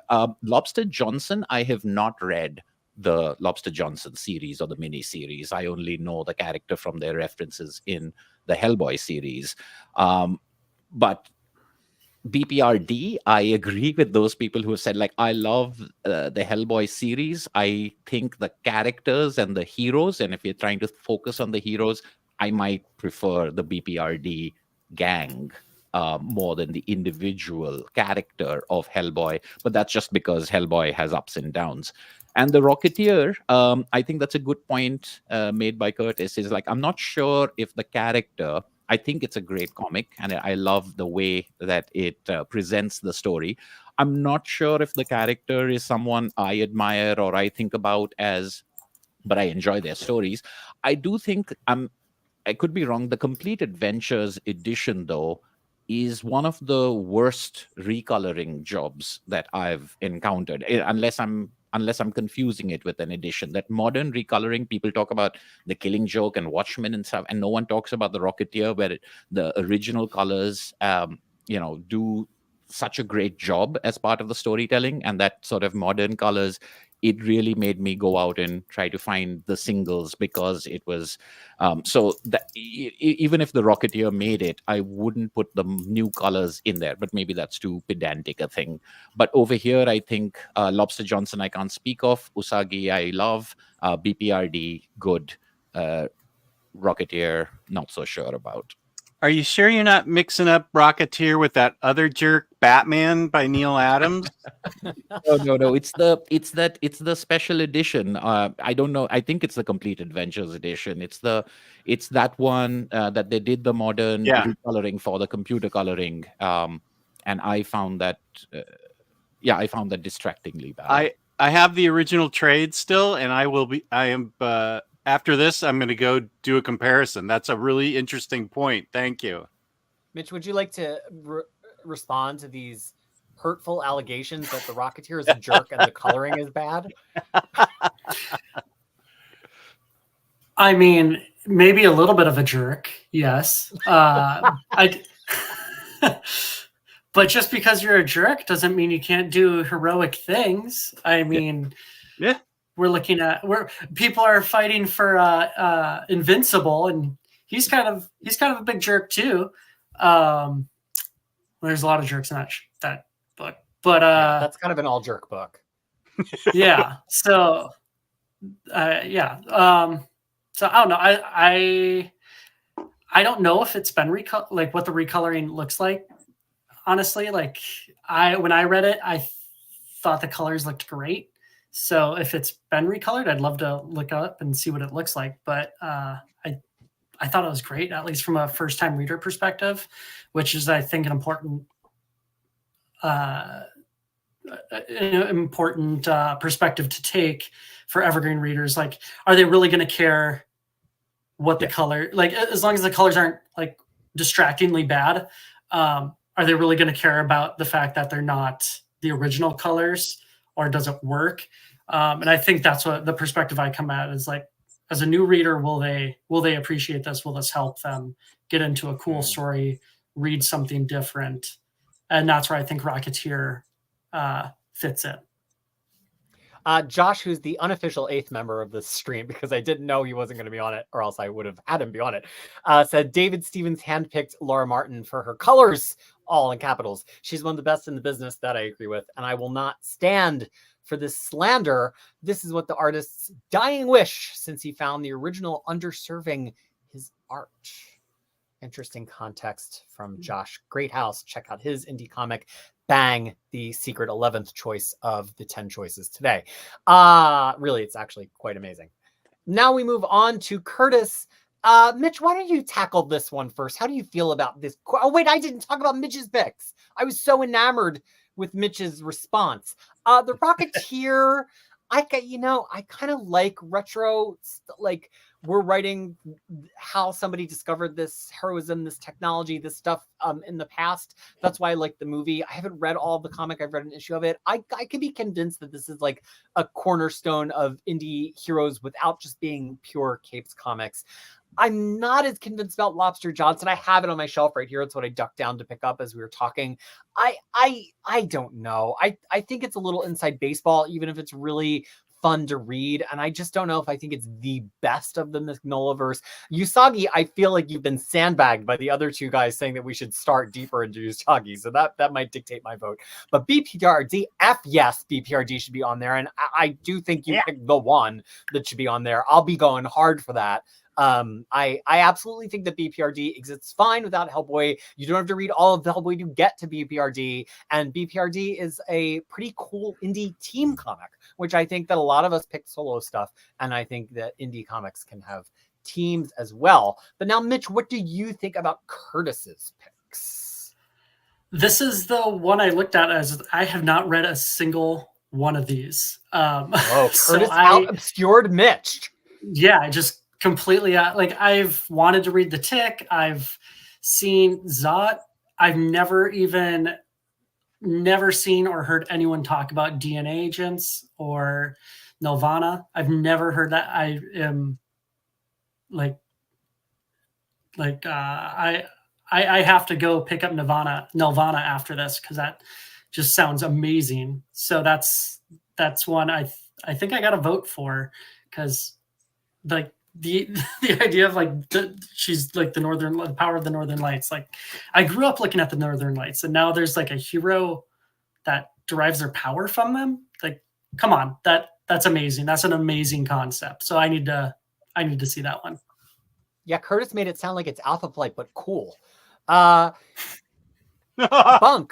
what do you think? I love Alpha Flight. Bunk, what do you think about these 4 picks from Curtis? Unfortunately, I'm in the same boat that I, at least for the comic versions, have not read any. I have a lot of fun memories of watching The Tick back in the day on Fox as a cartoon. Never made my way to watching the actual original version of it here. DNA Agents has a slight ring in the back of my head, like I've heard of it. And obviously, Scott McCloud wrote the book on comics, but I've never written his comics, so I will politely pass my time. Ooh, okay. Angshuman, what about you? So I think I'll be in the same boat with DNA Agents and Nelvana. I hadn't even heard of them, let alone read them, so I'm excited about discovering those. The Tick, I've enjoyed everything I've read.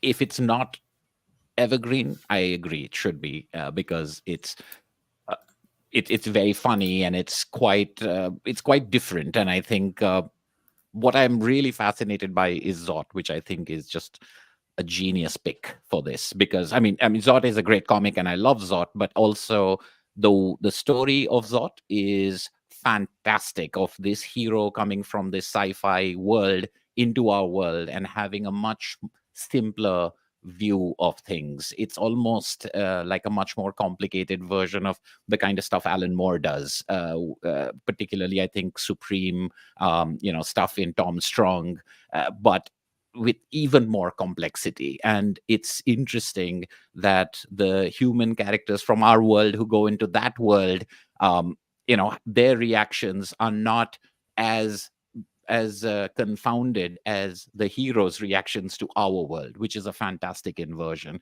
And I think it says a lot about not just high school, but about human relationships and about optimism in the superhero genre. So I just think that's a perfect pick. All right. What about you, Lars? What do you think about this group?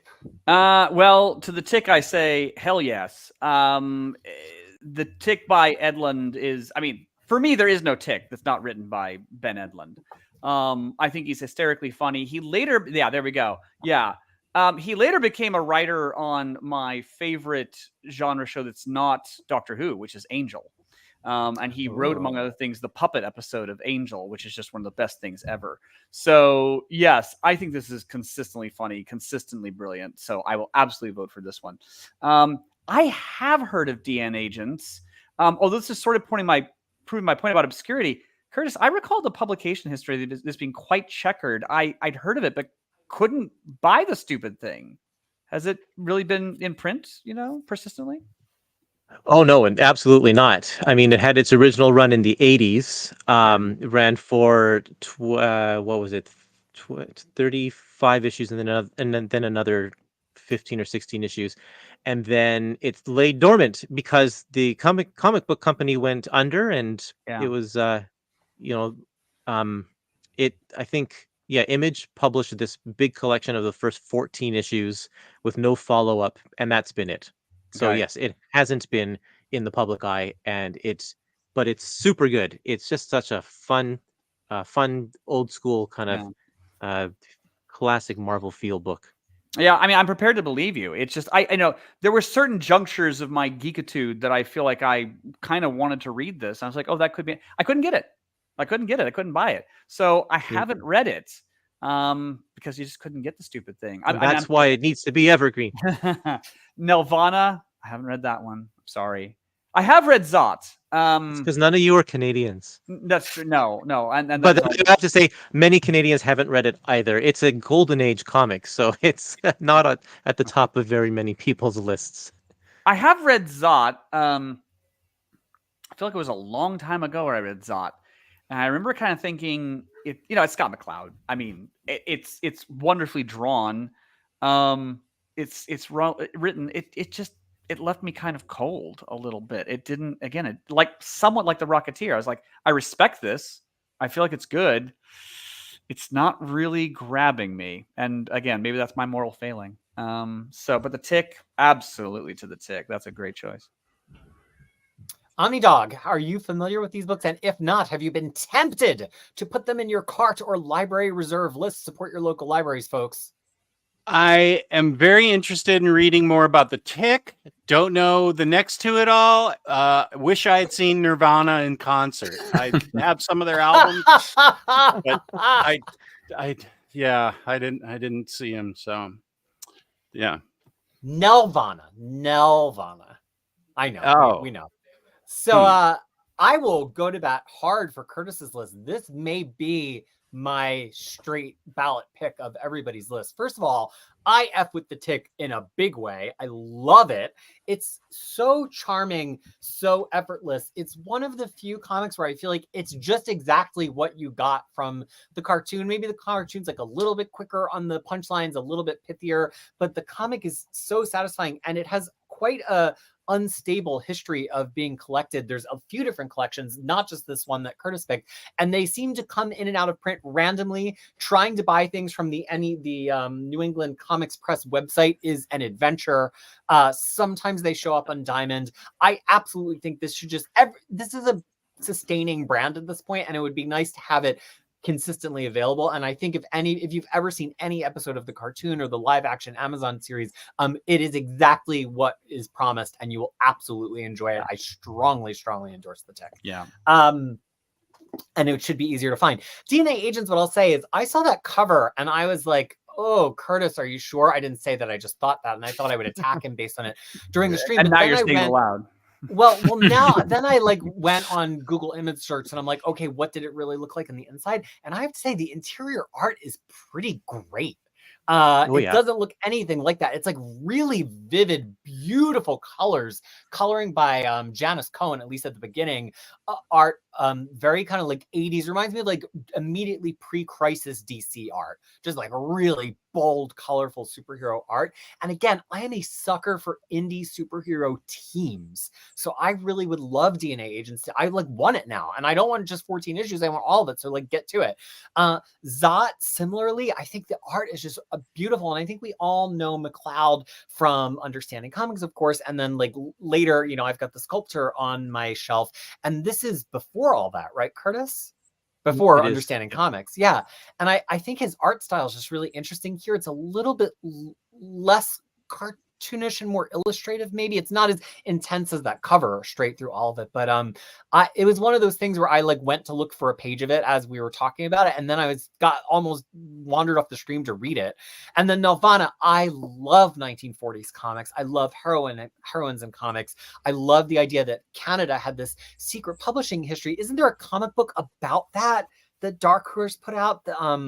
Something Bear Super. It's by a really famous writer. It was a whole comic book series about the cottage comic book industry during World War II in Canada and how they were getting ready to take down the walls afterwards, and they knew they were going to have to compete against U.S. comics. I can't. If anybody in the chat can think of the name of it, it's driving me crazy. Yeah, I haven't heard of that. I'd like to. It's really, and it's by like a really big writer too. I can't think of who it is. Hopefully somebody will remember in the comments.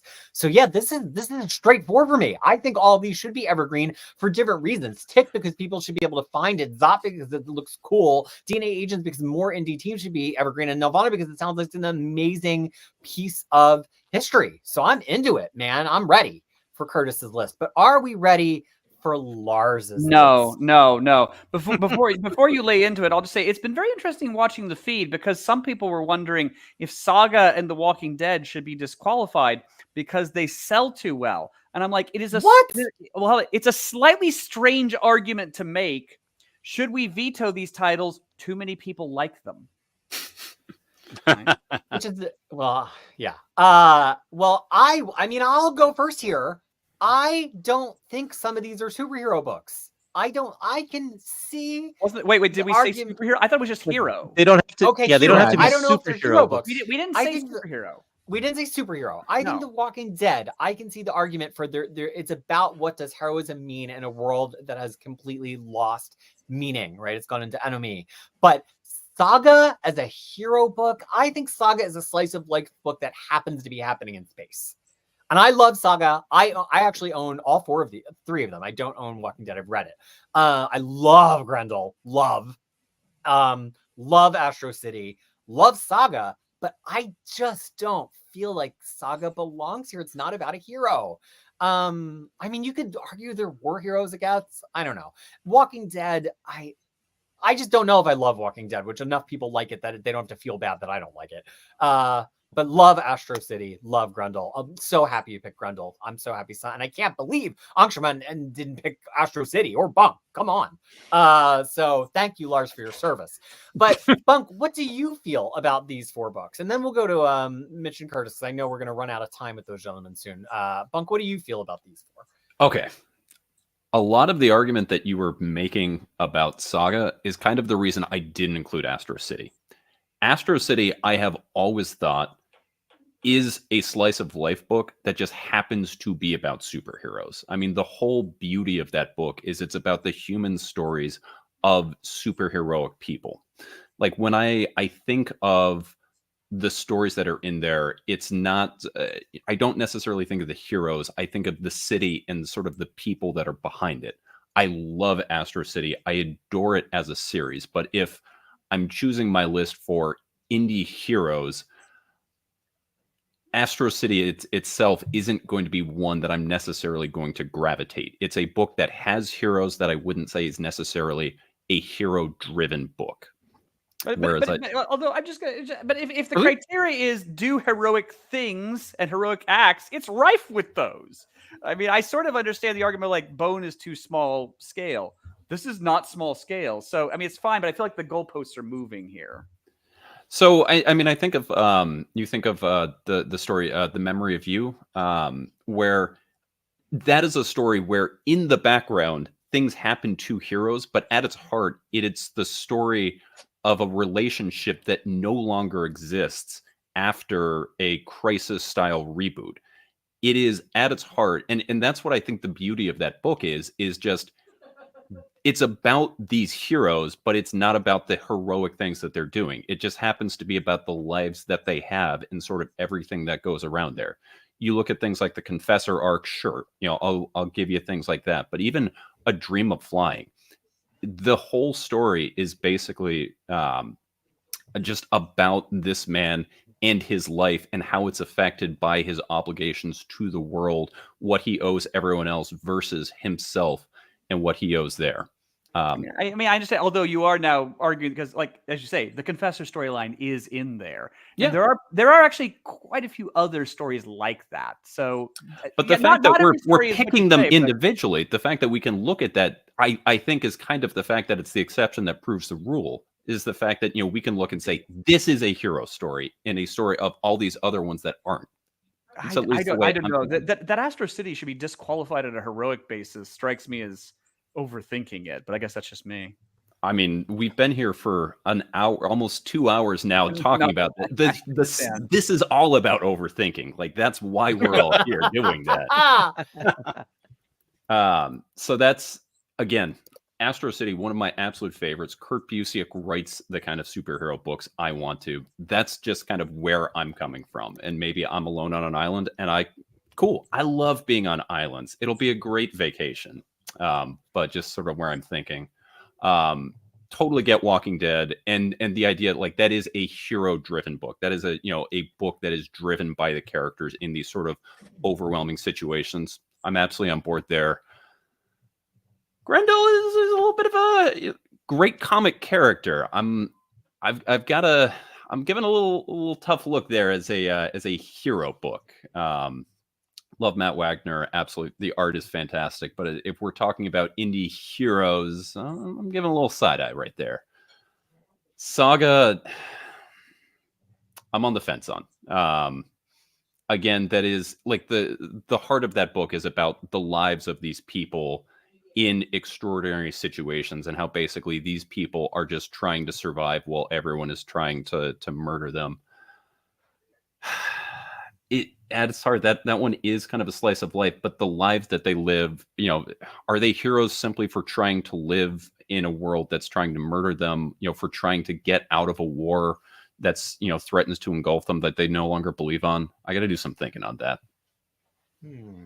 I guess my father was a World War II vet, and so I grew up with a lot of World War II vets, and so I guess it's easy for me to see that sort of survival thing is kind of heroic because I personally knew so many people who had experienced just that. And, I knew people who fled Germany on the Kinder transport. So I guess to me, it's easier to see that as heroic because of my background, but yeah. Mitch, what do you think about this 4? So I struggle with Saga and The Walking Dead, especially because in my mind, like a hero is not something like it's extra. It's on top of, not because you have to. Maybe you feel compelled to, but not because you absolutely have to. So it's a great story. It's a amazing like space opera. I absolutely love it, but I don't think they're heroes in it. I don't think it's a very heroic story. Their parents trying to survive with their kids and give their kid the best life they can and have the best life they can, and survive it. And I think that's where it kind of separates for me is like, they're just trying to survive. Maybe they do good things along the way and some heroic things along the way, but the main story is survival, to live their life well and be free. Same thing for The Walking Dead for me is I don't see it as a hero story at all. It's survival. It's what happens to humanity, what happens to you when like everything hits the fan. And there are heroic things in it, but overall, for the most part, like it's friends trying to help each other, sure, but it's them again trying to survive and trying to eke out a little bit of happiness as the world just goes down the drain. And so I have a really hard time with those two. I haven't read volume 2 of I haven't read this specific Grendel, so I don't know that I can speak to that one, and I haven't actually read Astro City. I really want to, but I could definitely see the argument that it is a slice of life, but it is about a hero, and maybe it doesn't focus on their heroism as much as a regular like Capes and Cowls or superhero book. But if it's about their life as a hero, even outside of heroing, I think that still qualifies it. All right, and what about you, Curtis? What do you think about this foursome? Well, first of all, Lars, I will say that you have a great taste in comics because these are all 4 really great comics. Oh, Yeah. I was all on board with Astro City until Bunkya and you were talking about how it actually is about the people, the ordinary people, and I was like, oh yeah, that is the point of Astro City. That was why Kurt Busiek wrote it in the first place. It was, here are superheroes from the perspective of the ordinary person on the street. In that sense, yeah. I haven't. Yeah. First of all, none of this wasn't really attested to. I mean, that like, wait, was it in the rules you can't have stories about survival? I mean, the rules that you can justify anything being a hero, and we'll see if the panel agrees. So okay, well, all right, fair enough. This is the reaping of what you have sown. I don't really understand this argument of, well, we need to pick heroes here. Astro City doesn't count. What?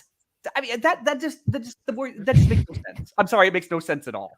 I think that intellectualize yourself into it, but it makes I think the citizens, the normal citizens, act heroically in their own way, even though they are normal citizens, and we do show them in Slice of Life. Surviving in Astro City and the stories they go through, I think, are very heroic with the superheroes in the background. I think that the citizens absolutely themselves are heroic. And if that's who we are selling as the hero of the book, then that's fine.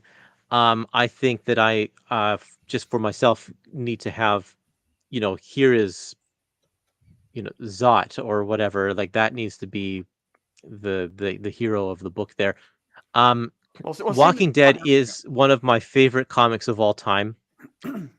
But none of the characters there are people who I would elevate to a status of being inspirational to me. Superman is an inspiration. Rick Grimes, not the same thing. And while he is, yes, the hero of the book, not the hero that I want to have in an evergreen list on this channel here. So it, like I said, my favorite comic of maybe of all time. I love it to pieces. Doesn't fit my qualifications for what needs to be here in this live stream here. Grendel, I will go for though, because you did make a good argument for that one. I haven't read this part of Grendel. I've only read the Hunter Rose stuff, but the way you describe it, Lars, seems to fit that for me for sure. So my vote will be going for Grendel for sure. Bless you, sir. and there's others too. I mean, I think Grendel Prime, although he's an agent of the regime, is probably more in the heroic scale than not. So there's other heroic characters too. Hunter Rose is kind of fascinating in a way because he's not an out-and-out hero. But yeah, no, Christine Spar counts. Angshuman, what do you think about these 4 and our argument over if they are heroic picks or not? I mean, I'm with Lars here. I cannot believe we're talking about Astro City not being a hero's comic.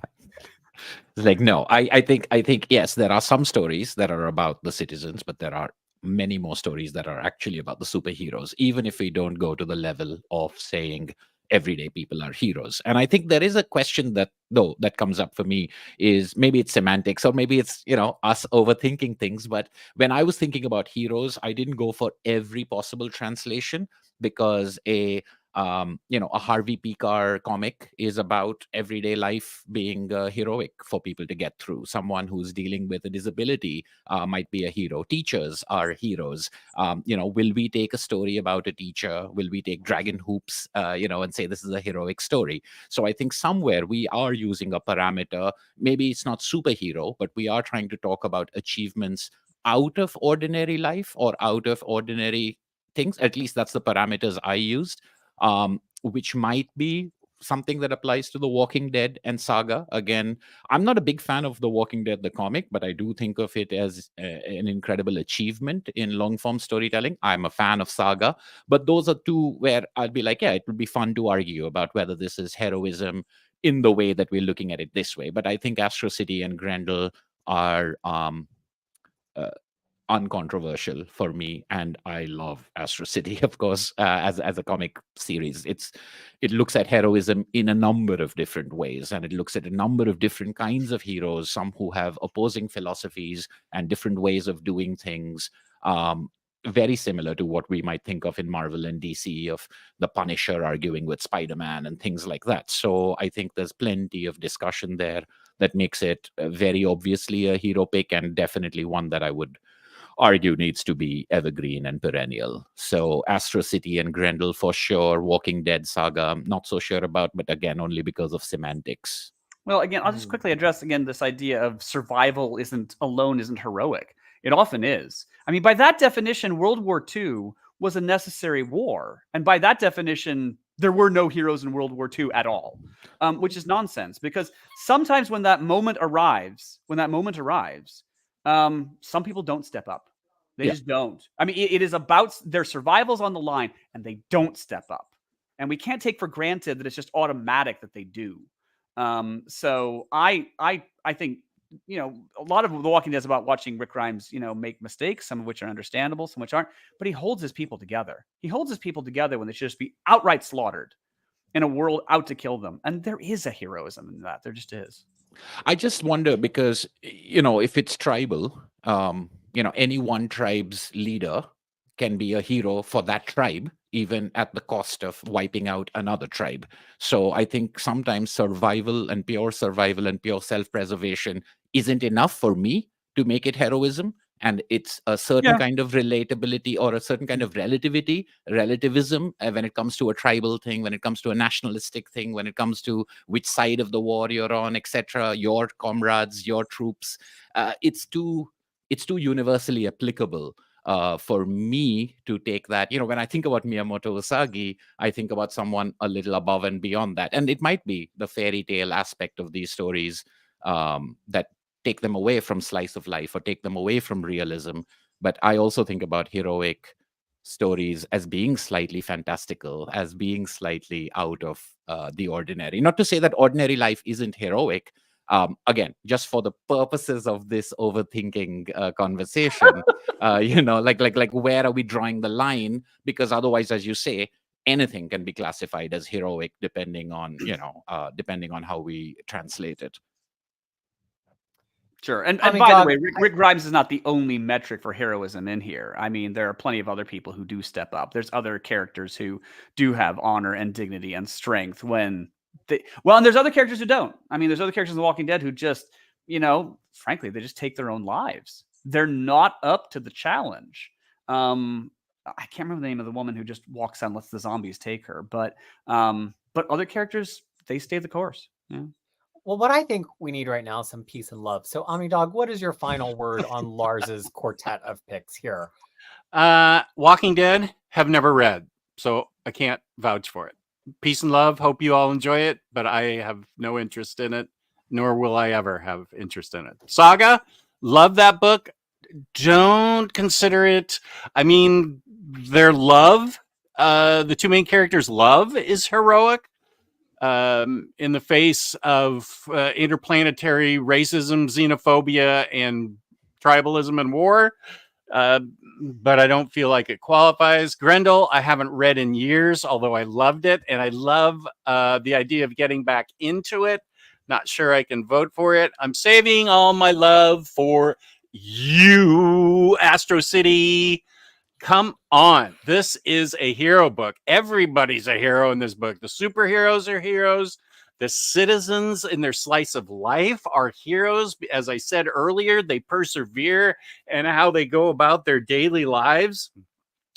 Just getting out of bed sometimes in real life, which is what I think this draws on, sticking superheroes in like our life. Just getting out of bed sometimes can be heroic when you are a struggling person. And this book deals with a lot of citizens that are struggling and dealing with difficult things. And I think this book is a top-notch heroic book. Superheroes, regular heroes, every hero. I love this book. It's one of my all-time favorites. And I give this my highest peace and love, A+, 5 stars out of 5 recommendation. I love this book. Ooh, well, now let's see if anybody will reciprocate that level of recommendation for your books. So let's start off with Curtis. Curtis, oh, by the way, folks, Mitch had to run, but we have his votes secured. So Mitch's voice will be heard here in the end run. But Curtis, what do you think about OmniDog's 4 heroic picks here? I like them for the most part. Irredeemable is a story about a villain, not a hero, right? I read like the first volume of that and I can't remember, but based on what you were saying, it's not a hero book at all. So I have a hard time putting it on the list of heroes. It becomes one by the end. So you so I have to read all 20 volumes. There's not 20 volumes. You and your Steve Canyon 20 volume sets. Just relax there. Now there's a real hero. Well, and it brings up an interesting question of like, if we've said some of these people don't feel like heroes, but if a book is about an unqualified villain, I mean, there are hero comics about villains. So is a villain book qualified for the Indie Hero stream? It's up to your individual taste. This is about a superhero who starts as a hero, goes remarkably bad, and then looks for redemption by the very end and the story. But I'm not gonna. I mean, I'm gonna have to read the whole thing then, I guess. Yeah, that would be good. Yeah. Well, you said it's your favorite comic of all time or something, right? So it is. It's my number one comic, but I absolutely will not take it personal. Where did you say your address was again in Canada? You have to cross the border. I don't think you'll be allowed. No, I think so.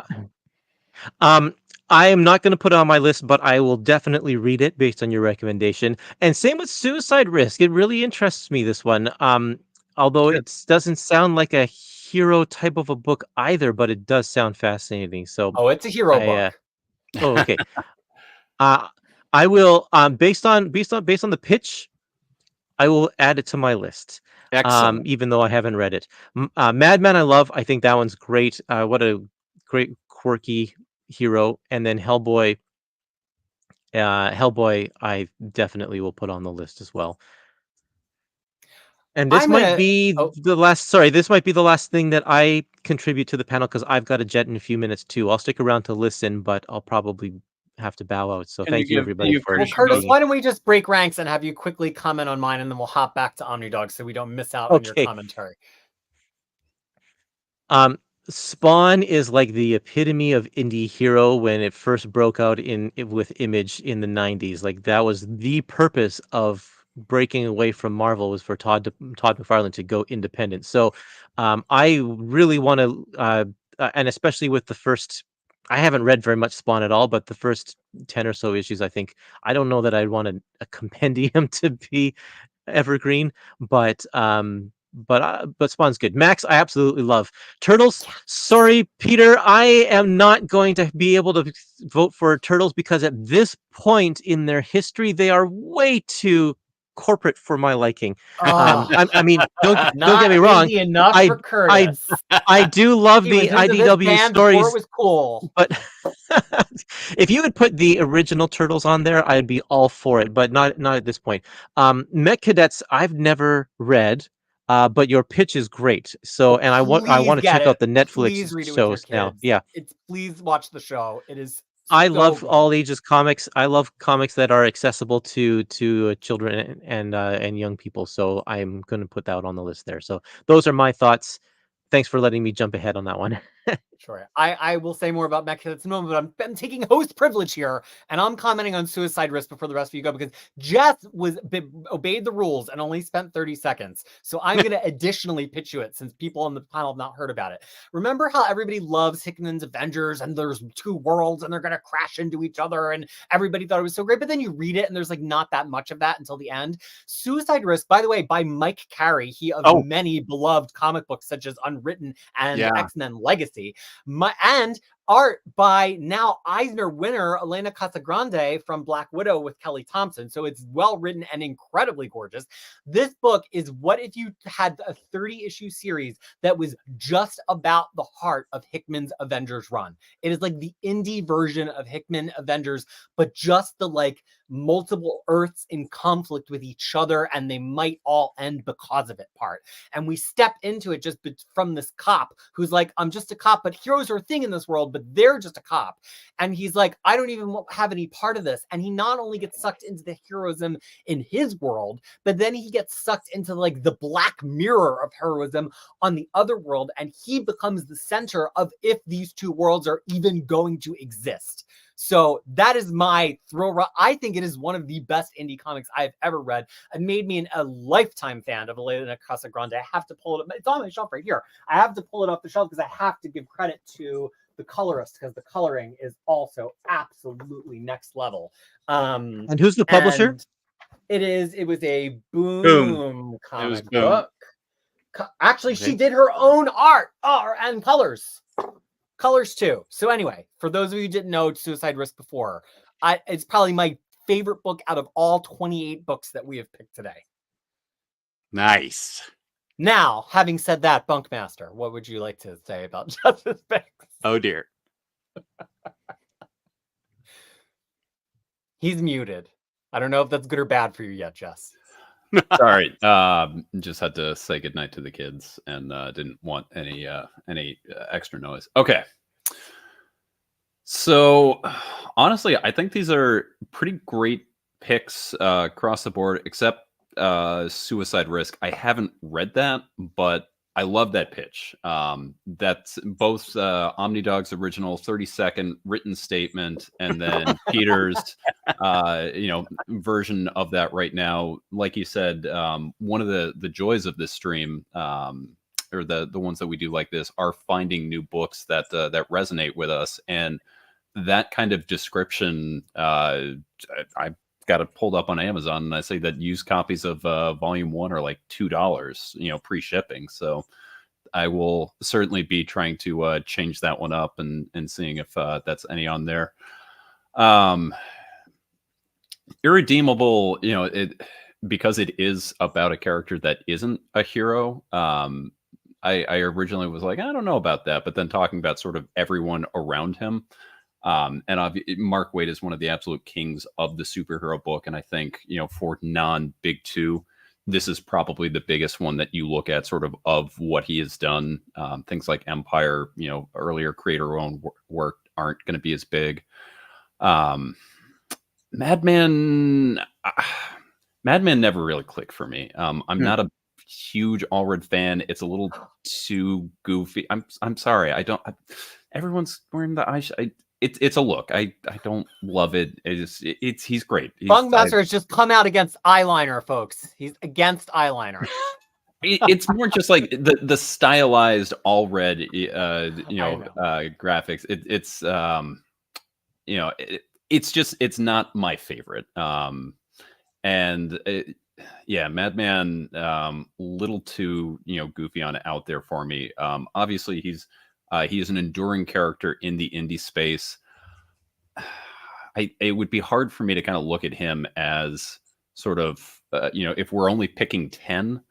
Again, just sort of given my bag there. But as far as Hellboy is obviously one of the classics. I assumed that we were going to see Hellboy a whole lot more than we did. I figured that would be kind of a repeat on the list here. So crossboard, I'm a fan here.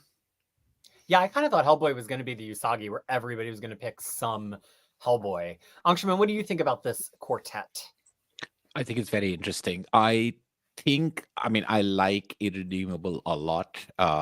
doesn't come to mind as a hero story, just for the reasons people have already pointed out. But it's been talked about. Suicide Risk is the one that I had no idea about, and I would say that the combined pitches have made me extremely intrigued, and that sounds great. So, and given the fact that, I said earlier that something evergreen should be something about things that we haven't heard about, things that we haven't encountered, I think that's great. Madman, I think I might be in the same bunk as BunkMaster B, where Michael Allred is hit or miss, and there are certain comics that I've liked, and the only Madman I've read actually is the first library edition, very recently, just in the last couple of years. So I don't know if I've fully formed an opinion of this. So, and Hellboy, I don't, of course, yes, I agree with Hellboy completely. And I also like that it's volume 2 of the library editions, not the John Byrne penned Hellboy, but when Mike Mignola sort of got into the groove of writing it himself. So I completely agree with Hellboy. I'm very interested in Suicide Risk, and I'll say, okay, you sold me on that. And Irredeemable and Madman, perhaps not, but for different reasons. What I'll say about Suicide Risk additionally is it's very out of print. One of the volumes 4 or 6 can be hard to get. It just needs a recollection. It's only 30 issues. It could be a paperback compendium from Boom. I think at this point, Carey and Casagrande together is a sure enough seller that it maybe would merit a small print run. But I really would like to see it collected again. I think it's a really great book. Would love to see it optioned for a TV show as well.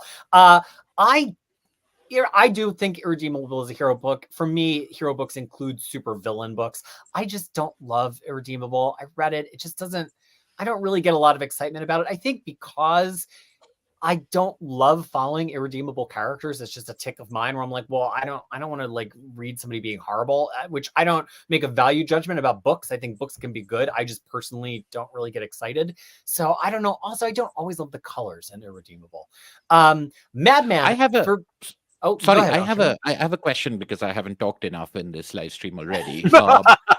I was just like, if you had said superhero comics, I would have been all about having, anti superheroes or villains, etc. But if you say hero comics, then it doesn't come into my head. And I was just wondering why that is. I mean, I don't know the answer to that, but it's one of those odd things. Like if you say superhero comics, negative stuff is okay. If you say hero stuff, then negative stuff isn't. I wonder, am I the only person, or I just curious what other people think on that? Well, I think for me, superhero is a genre of comics. So like that would encompass, to your point, a villain that exists within a superhero space, whereas a hero is someone who is heroic, whether they have superpowers or not. Right. So I would be inclined when when we're looking at indie hero comics, I that would be that I'd have that same thinking. Yeah. Lars, do you have a thought? I guess Lars has already expressed his feelings on heroes quite extensively, but would you like to chime in on that as well? I haven't commented on this raft of comics at all yet. Oh, well, go ahead. I mean, I'm just okay. Yeah, I will get to your question. Okay, so Hellboy, absolute yes. Again, it's Mignola's magnum opus. It's wonderful. It's been a while. From what I remember, it has been a while since I've read it. So the wisdom of picking volume 2 or volume 1, my memory gets a little hazy. But yes, I can go for that one. Suicide Risk, I would probably vote for if I had read it. Now I do love Mike Carey. I guess this one just somehow slipped me by. I've got Unwritten, I've got other Mike Carey stuff, but I didn't quite get to that one. So that's a problem. Mad Men, I do like it better than Zot, but it is a bit like Zot in that I respect it and I read it and I go, this is really good, and I don't feel particularly satisfied by it. But now, Jess, I believe you also love Allred on Silver Surfer. Yes. And that I think is one of the best things ever. So yeah. I do like Michael Allred. I really do. Mm-hmm. But yeah, this one never quite grabbed me. I get that it's an acquired taste. I do get that. Yeah. Irredeemable, I think, is a contender for Mark Waid's very best work. It's so well crafted. Well, the basic premise is what happened if Superman goes insane, kills a bunch of people, and tries to take over the world. But the way Wade does it is it's almost like attrition through a bunch of small cuts. It's like he goes mad because of just these just bits of cruelty that humanity kind of stabs him with, and and it's the cumulative effect of that cruelty and stupidity and callousness that kind of sends him off the rails. I think it is brilliantly crafted. I read it beginning to end. I thoroughly enjoyed all of it. It is not a hero book. I mean, it just isn't, because I double checked to make sure that I wasn't going mad. But yeah, I checked online. The main character, the Superman character, goes insane. He kills 3.5 million people, and incidentally does things like forces two people to dress up like him and his girlfriend and have sex. I mean, you don't come back from that doesn't happen in your life. I don't need to dress people up. I just do it. No, you don't come back from that. I understand what you're saying, that at the end there's a bit of a pivot as to, well, maybe he wasn't as horrible as all that. He has killed 3.5 million people. Okay. And it's sort of like, it's sort of like Angel. Angel takes, they don't really specify how many people Angel has killed or Angelus has killed, but it's surely in the thousands. And they do examine the fact that when you've killed that many people, there is no evening the score. There is no number of people Angel can save that will offset that. I feel like that is here. I feel like calling this a hero book would be like calling Darth Vader a hero book. Because even though there might be characters in there who are heroic, it's freaking Darth Vader. So I feel like in a way, Irredeemable is the Darth Vader of comics in a way. I love this debate, because when Omar and I decided it was going to be Indie Heroes, I did not expect this depth of self-reflection about what would count as hero or not. I just thought it would be like, I don't know, much more service level. So I love that. Like, I would have never questioned that Irredeemable is a hero book. So I love that we're talking about it. I would have never questioned that Astro City was a hero book. I know this is going to be a problem, I might have reconsidered Saga, for God's sakes, but it didn't occur to me. Well, I knew that was going to be a problem. But I chose. Okay, sorry. No, I was just going to say, Madman to me, for people who don't know it, right? Because I feel like we're talking around a lot of, like, what is it other than Alred and he wears eyeliner? Is it's kind of like, even though I know it's not officially one of the references, to me it reads very purely like the pure funny heart of Daredevil, or not Daredevil, Deadpool, or like Ambush Bug. Like he's an absurd hero. He's a hero, but why is he a hero? He's a hero, but he doesn't understand why he's a hero, and so relies on absurdity to be a hero. I will say, I want these so bad. They're so expensive and they're so heavy, and it would be so much money to get them in New Zealand that I've just settled for reading some Mad Men digitally. The beginning of Mad Men, it's charming. I don't know that I'm ever going to reread it again. So my question, having read about half of this one, is like, many people pick the volume 2 for things. Would it be better to pick a volume 2? Is it like a little bit more of a solid book? Because that's how I feel about your Hellboy choice. I think that's genius, Jess. I've read Hellboy Library 1 and 2 so many times, repeatedly. And I think, although I find Hellboy Library 1 very, very charming, and I really, really like the first story, I think you're right. This is the classic Hellboy. I actually spent some time before the stream looking to see if there was a version of this that just didn't say volume 2, but had all of the same stories, because I do think this is the Hellboy I would hand somebody, predominantly, to be like, okay, this is really good Hellboy. If you're going to like it, it's based on these. It just happens to be Library Edition volume 2. I don't want to get hung up on the fact that it says volume 2. I think it could just be Hellboy Library Edition, The Chain Coffin, and The Right Hand of Doom. And it would be the best choice for Hellboy. So I 100% endorse that. So Madman, do you personally, let's just use this personally for Peter recommendations. Should I read stuff that's in Library volume 2? Like, is it more cohesive? Or is that Madman? Madman always is? Yeah. Well, I would start with 1, because it shows how the character develops, and how it develops into. I mean, it's very indie when it starts. Yes. including scratchy lettering and stuff. It's it gets to it explains the character. It explains what his kind of main mission is, his development, and then it starts off. After it's done that, then you start off with all the fun adventures that he goes on, which continue into 2 and 3. So I don't know. That's a good. You could skip this and just jump right into 2, which is fully formed and is very polished and ready to go. And all you need to know is basically whatever you read on the back of the cover. Yeah, it didn't strike me that you would have to read like every single thing in order to appreciate it. Yeah, I don't think so. I would like to point out that in the chat, Maddie is totally vibing with me on Irredeemable, and I think her comments need to be highlighted, like going back 30 minutes. Well, now you're just trying to get me to be the one like you are on your show. Come on, Peter, keep up with all the comments. Let's see. I mean, I always love to show a Maddie comment and Maddie's wonderful face. That's a really good one. If it's a subversion and a deeper look into what can go wrong with a superhero. Well, no, that makes it a brilliant book. Because I count it. She counts it. And at 8:55, she has a great one, too. Okay, I'll go pick that before you guys tear me to shreds. Let's see. We're not tearing you to shreds.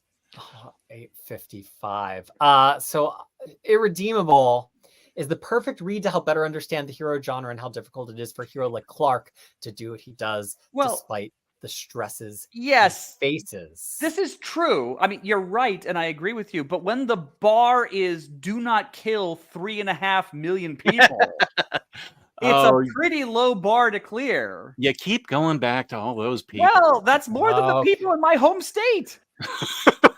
He has killed every Iowan, and he's killed Des Moines twice over. Okay, well, Iowa, I'm sorry, you're the first to go under the new regime.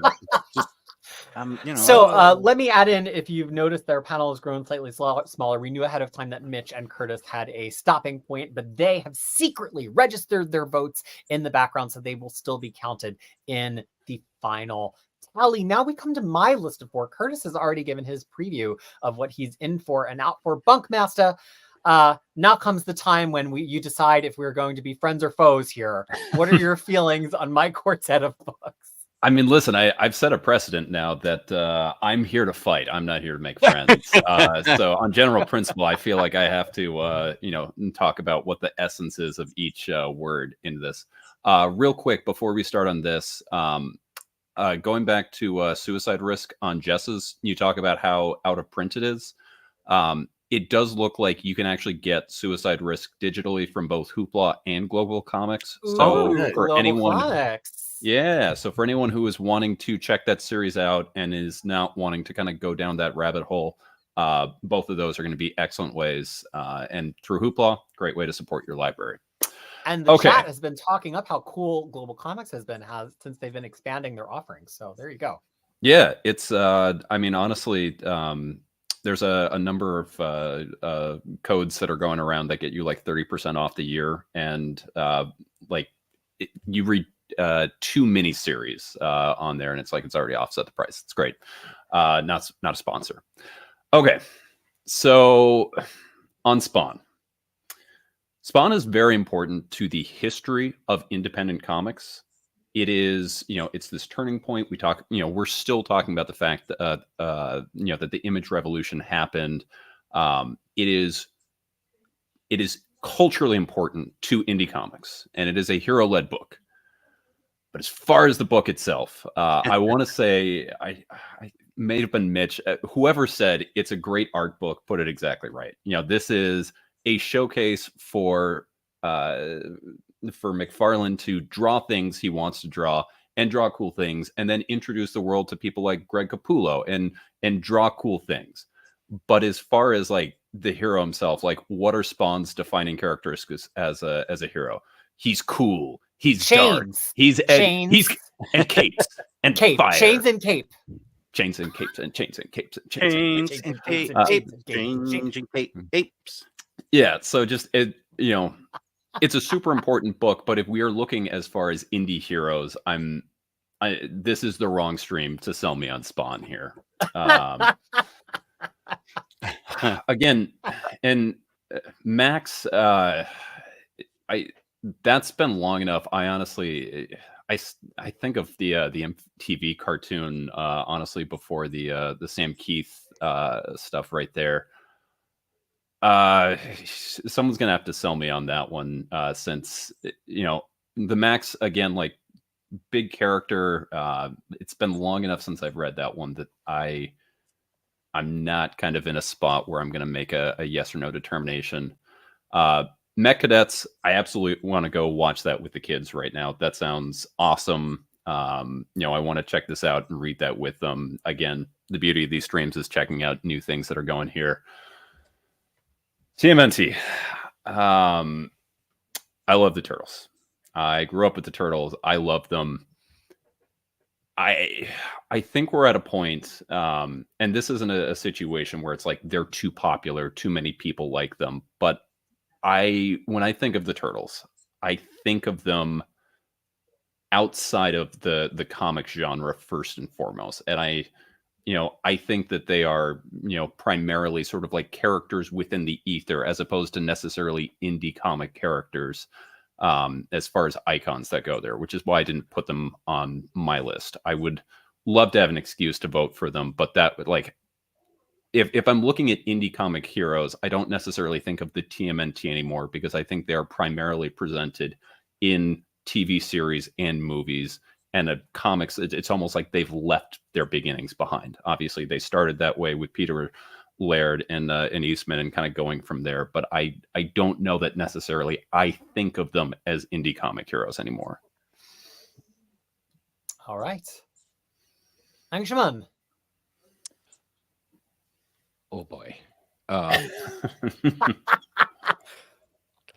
not a fan of Spawn. And I haven't read Mech Cadet, although that's the one that really stands out to me as a suggestion, just like a couple of others have. The Max, I think, is a fantastic comic, and that's my definite pick. In fact, I think a lot of what people have been saying about a lot of other comics, I can see that, like, the Max struggles and overcomes and isn't always faced with easy choices and has all kinds of things but it's that, I don't know, it's that overcoming of it that I think of as truly heroic, or the attempts or wanting to, and the odds that you face. So I think the Max is a great pick. The Teenage Mutant Ninja Turtles is something that I didn't grow up with, and I didn't know them as an indie comic. And I think I got to know about them only from the movies, and they weren't really the things that convinced me. Now, having said that, the IDW collection has been so hyped up that I've just, day before yesterday, volume 1 arrived. So I've just purchased it, given how much it's been recommended by how many people. So I have no doubt, given the praise for it, that it's something that I'll enjoy. But I haven't read it, but I can see why it's on there. So of these 4, I would say the Max is the one that I can definitely put my vote behind. And I understand what people are saying about the historical significance of Spawn and Todd McFarlane, but it's just something that never appealed to me. But Mech Cadet will get my second vote, just because, again, it's one of those things that I haven't heard of, and I love discovering these new comics on these streams. All right, Lars. Well, it's interesting, Peter. Please don't take all this personally, because usually I disagree with you on things I've actually read. But here I'm disagreeing on virtue of things I somewhat haven't read. So, that's usually I'm much more informed when I'm criticizing you. No, I haven't read Mech Cadet U. I have read Spawn. I kind of agree with what everyone's saying. I certainly, in the early issues, I reading them at the time, I was like, well, Todd McFarlane's art is Todd McFarlane's art, but this story is really not grabbing me. It kind of had to be explained to me in a way what the appeal of the book. And the appeal of the book was that you've got this main character who has experienced this tremendous loss. of his family and so on. And people are meant to empathize with that sense of loss. I was like, oh, okay. Yeah. Sure. I can get behind that. It felt like it was just treading water. And then he started to throw famous people at it, like, Frank Miller and Alan Moore and the rest, just to, I don't know, make it feel like it was going somewhere. It never really felt like it caught on for me. Mutant Ninja Turtles. I've not actually read Teenage Mutant Ninja Turtles. Was that ever a newsstand book, or was that always direct market? It was published by Mirage. Well, this Ninja Turtles is this one, the IDW era. I'm sorry. I meant back in the 80s, back in the dark days of the Reagan era. I don't know if it was ever a newsstand book. I feel like Curtis would be the person who would be able to tell us that. I feel maybe I'm misremembering. I feel like I never really read Teenage Mutant Ninja Turtles the comic because I never had opportunity. Because again, growing up on the horse farm, I was what was on the newsstand, and I would occasionally get to comic book stores, but had other priorities. So I think I just didn't have a lot of opportunity to read it, and by the time I did, it had kind of peaked and gone. So I don't really know on that one. And the Max is another one that never quite gripped me. I read it, and Sam Keith is a wonderful creator, but I never quite got there with it. So yeah, these are very interesting picks. I just can't quite. I either haven't read them, or they're just not quite the best of the best. And I will say I struggled really on my fourth pick, which wound up being Mechadex. I had a list of 16 picks that I was working from because I much more dedicated to this than I am. I went through my whole list of I went through this whole shelf and I picked anything that seemed like a hero that I love. I almost picked Lazarus, but I wasn't sure if I could tell you all that it was a hero book. Now it's Lars's. I just put it on there. All right, OmniDog, please end our discussion round by telling us what you think of this quartet of books. I did not grow up with TMNT, as many people did. Well, everybody that's younger than I am, which is everybody on YouTube. But I read the first 12 volumes of this IDW collection. I don't think it really kicks in until volume 5. That is fair. That is very fair. Yeah, but I loved it. It was my first introduction to TMNT. I thought I stopped at 12 because that's where my interest ended, but I thoroughly enjoyed all 12 volumes, and I realize they're a force of nature now and not really indie.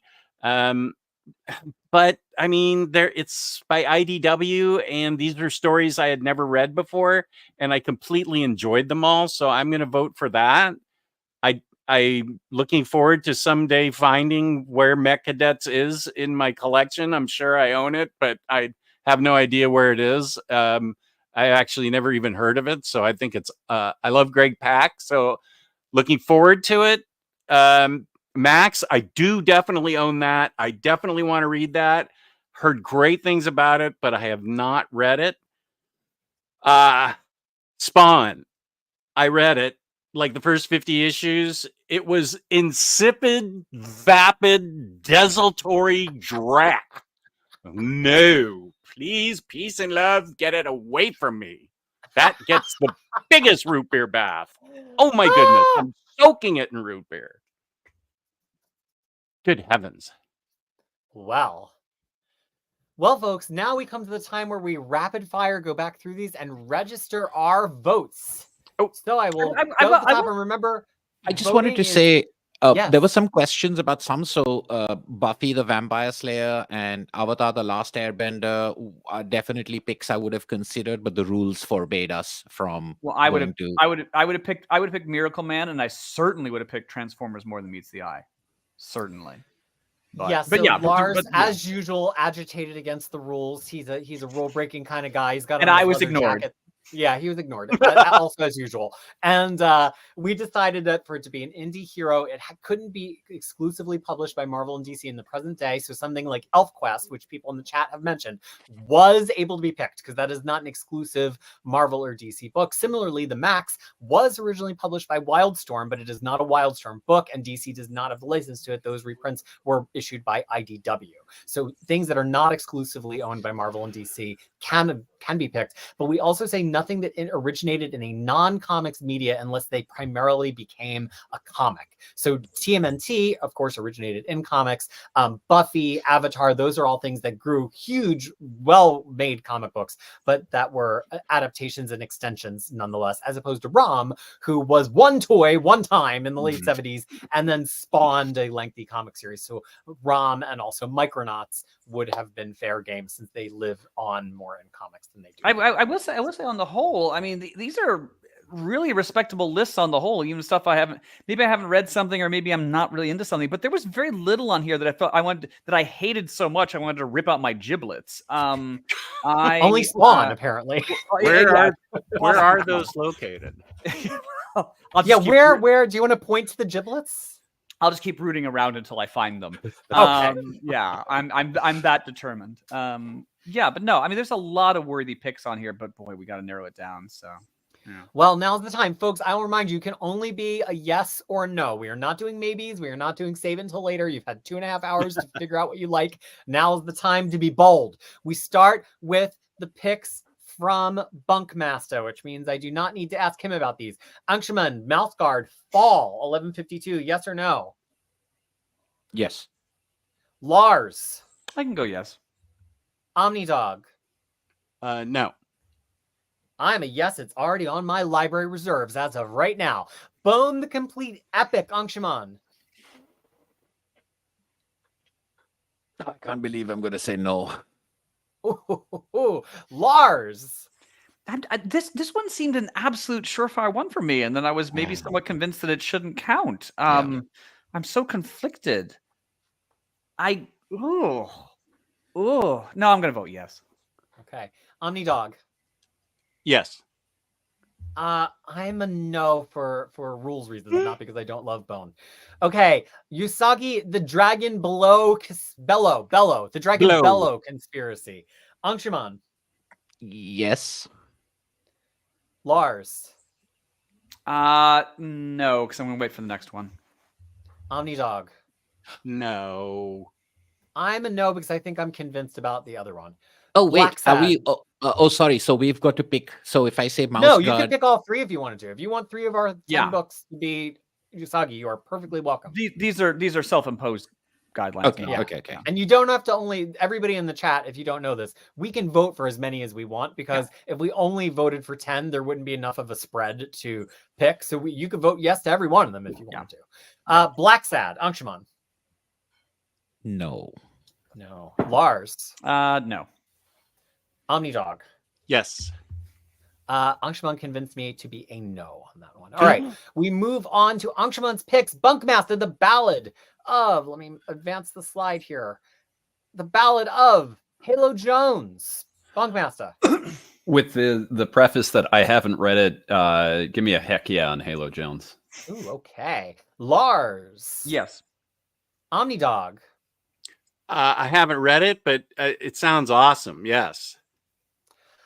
I think I'm a yes, because I think it's important that an Alan Moore book that is truly independent is available to see unfiltered early Alan Moore. Corto Maltese, The Ballad of the Salt Sea, Ben.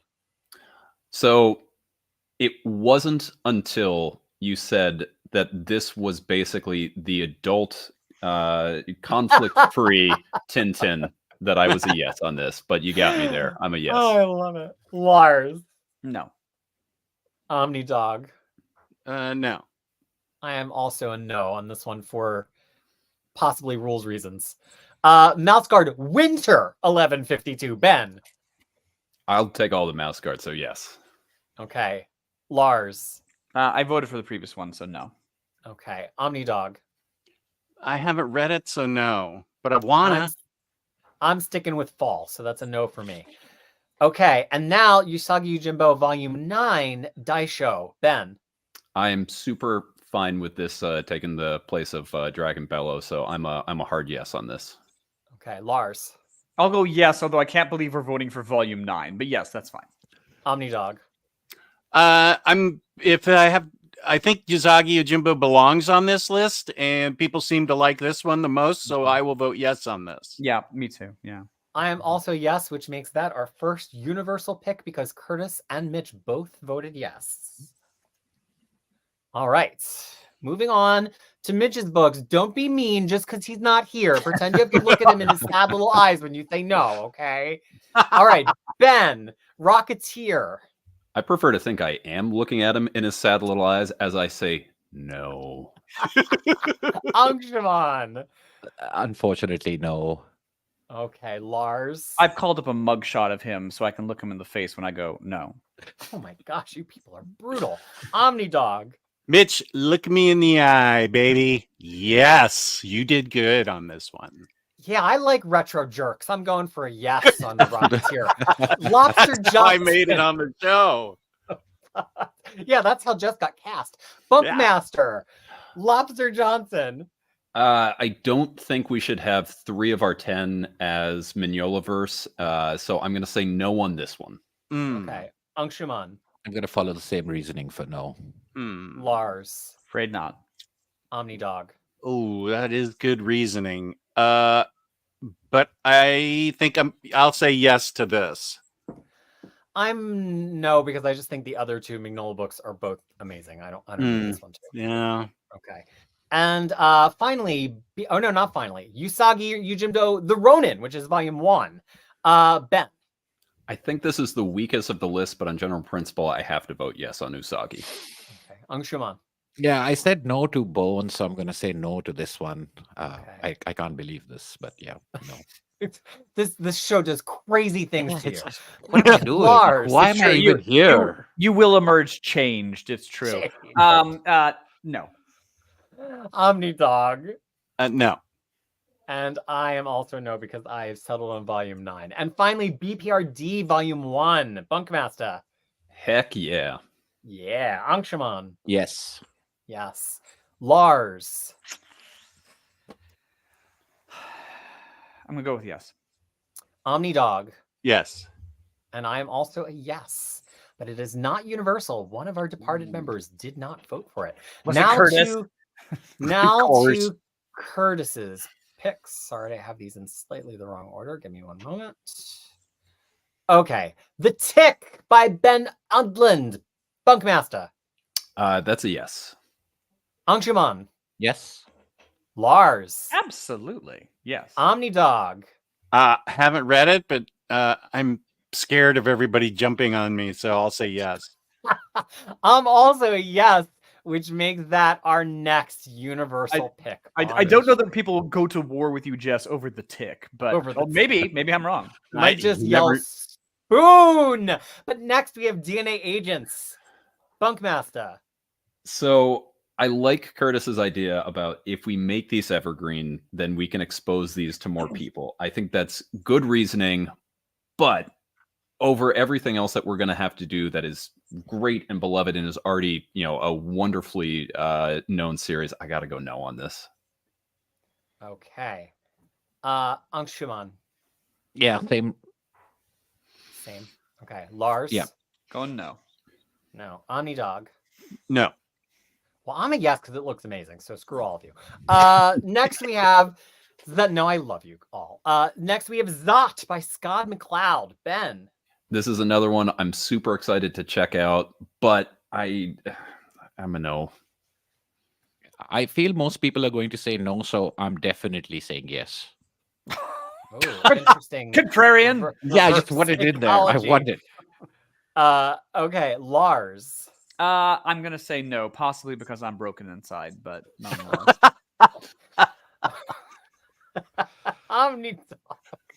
I'm going to say no because Lars is broken inside. Okay. I'm going to say yes because Curtis got me really excited about it. All right. And finally, Nirvana of the Northern Lights. Ben. Very excited to read this one too, but I'm a no. Ooh. Angshuman. I'm going to say no for now, but I reserve the right to change my mind once I've read it. Okay, Lars. And this was said to be from the Golden Age? It's from the 40s. He said it predates Wonder Woman. Woman. Then absolutely not. No, absolutely not. Lars coming out against World War II, and earlier he was so in favor of calling people from World War II heroic. Well, my father OmniDog. didn't draw comics, so yeah. Peace and love to Canada, but no. Oh my gosh, you people are brutal. I'm a yes. Okay. Now we move on to Lars. Astro City. Quite the surprisingly controversial. Ben. Yeah, that would not have been the one I would have picked to be argued over. Yeah. Yeah. You guys wore me down, and any chance I have to vote for Astro City, I'm going to take. Yes. Okay. Angshuman. Yes. Lars. What's oh my wait, this pick? is Lars' list. He's right. Lars just picked it. Sorry. OmniDog.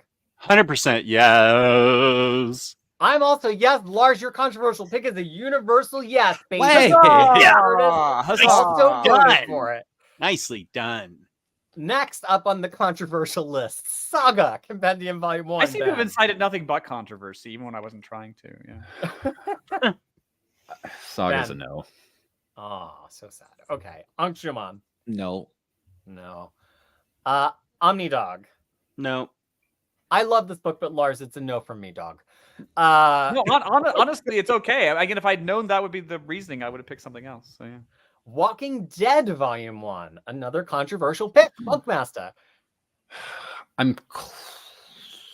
Yeah, You know this what? one- I'm a yes. I'm Ooh. yes on this. There's heroes in it. You know, there's heroes. Angshuman. No. Lars picked it. OmniDog. No. I don't love this comic book, but I think I was convinced it's about heroism, and it is one of the most widely known comic books of all time, so I'm going to say yes. And finally, Grendel, The Legacy. Ben. Again, just because this is Indie Hero, not do you like Matt Wagner, I gotta go no. Angshuman. I'll say yes. Lars. It was my pick. Oh, it's your pick. Sorry. It's because I've Curtis He's and trying Mitch to on give either you side of you, double and picks so I keep twice saying their picks. Yeah. OmniDog. I actually really want to read this. I haven't, so I'm going to give this a yes, though. I'm a yes. I think Grendel is ultra cool. Okay. All right. So now we move on to OmniDog. Irredeemable. BunkMaster. You know, it wasn't in the pre-established rules, but I think it probably should have been. If you kill 3.5 million people, you are in fact irredeemable, and thus cannot be redeemed with a vote on this list as a hero. It's a bit of a faux pas, isn't it? Such nitpicking. A Angshuman. little gauche. No. No. Lars. Jess, it is a tremendous. Actually, Jess, you've had great taste here. You really have. But this would be like voting for Darth Vader, so no. And I unfortunately just don't love this book. So that's a no for me. Madman Volume 1, BunkMaster. I love that people love this book, but I am not one of those. And so for those reasons, I am out. Okay. Angshuman. No. Okay. Lars. Oh, with regrets, no. All right. And I am a no just because I don't feel it's infinitely rereadable, which I think Evergreen ought to be. Suicide Risk, BunkMaster. I'm going to take the Angshuman. It's a no for now, but I reserve a right to change it later after I've gone on Hoopla and read everything, and very excited to do so. Well, you know, if we got you, if we convinced you to read it, then I think we won.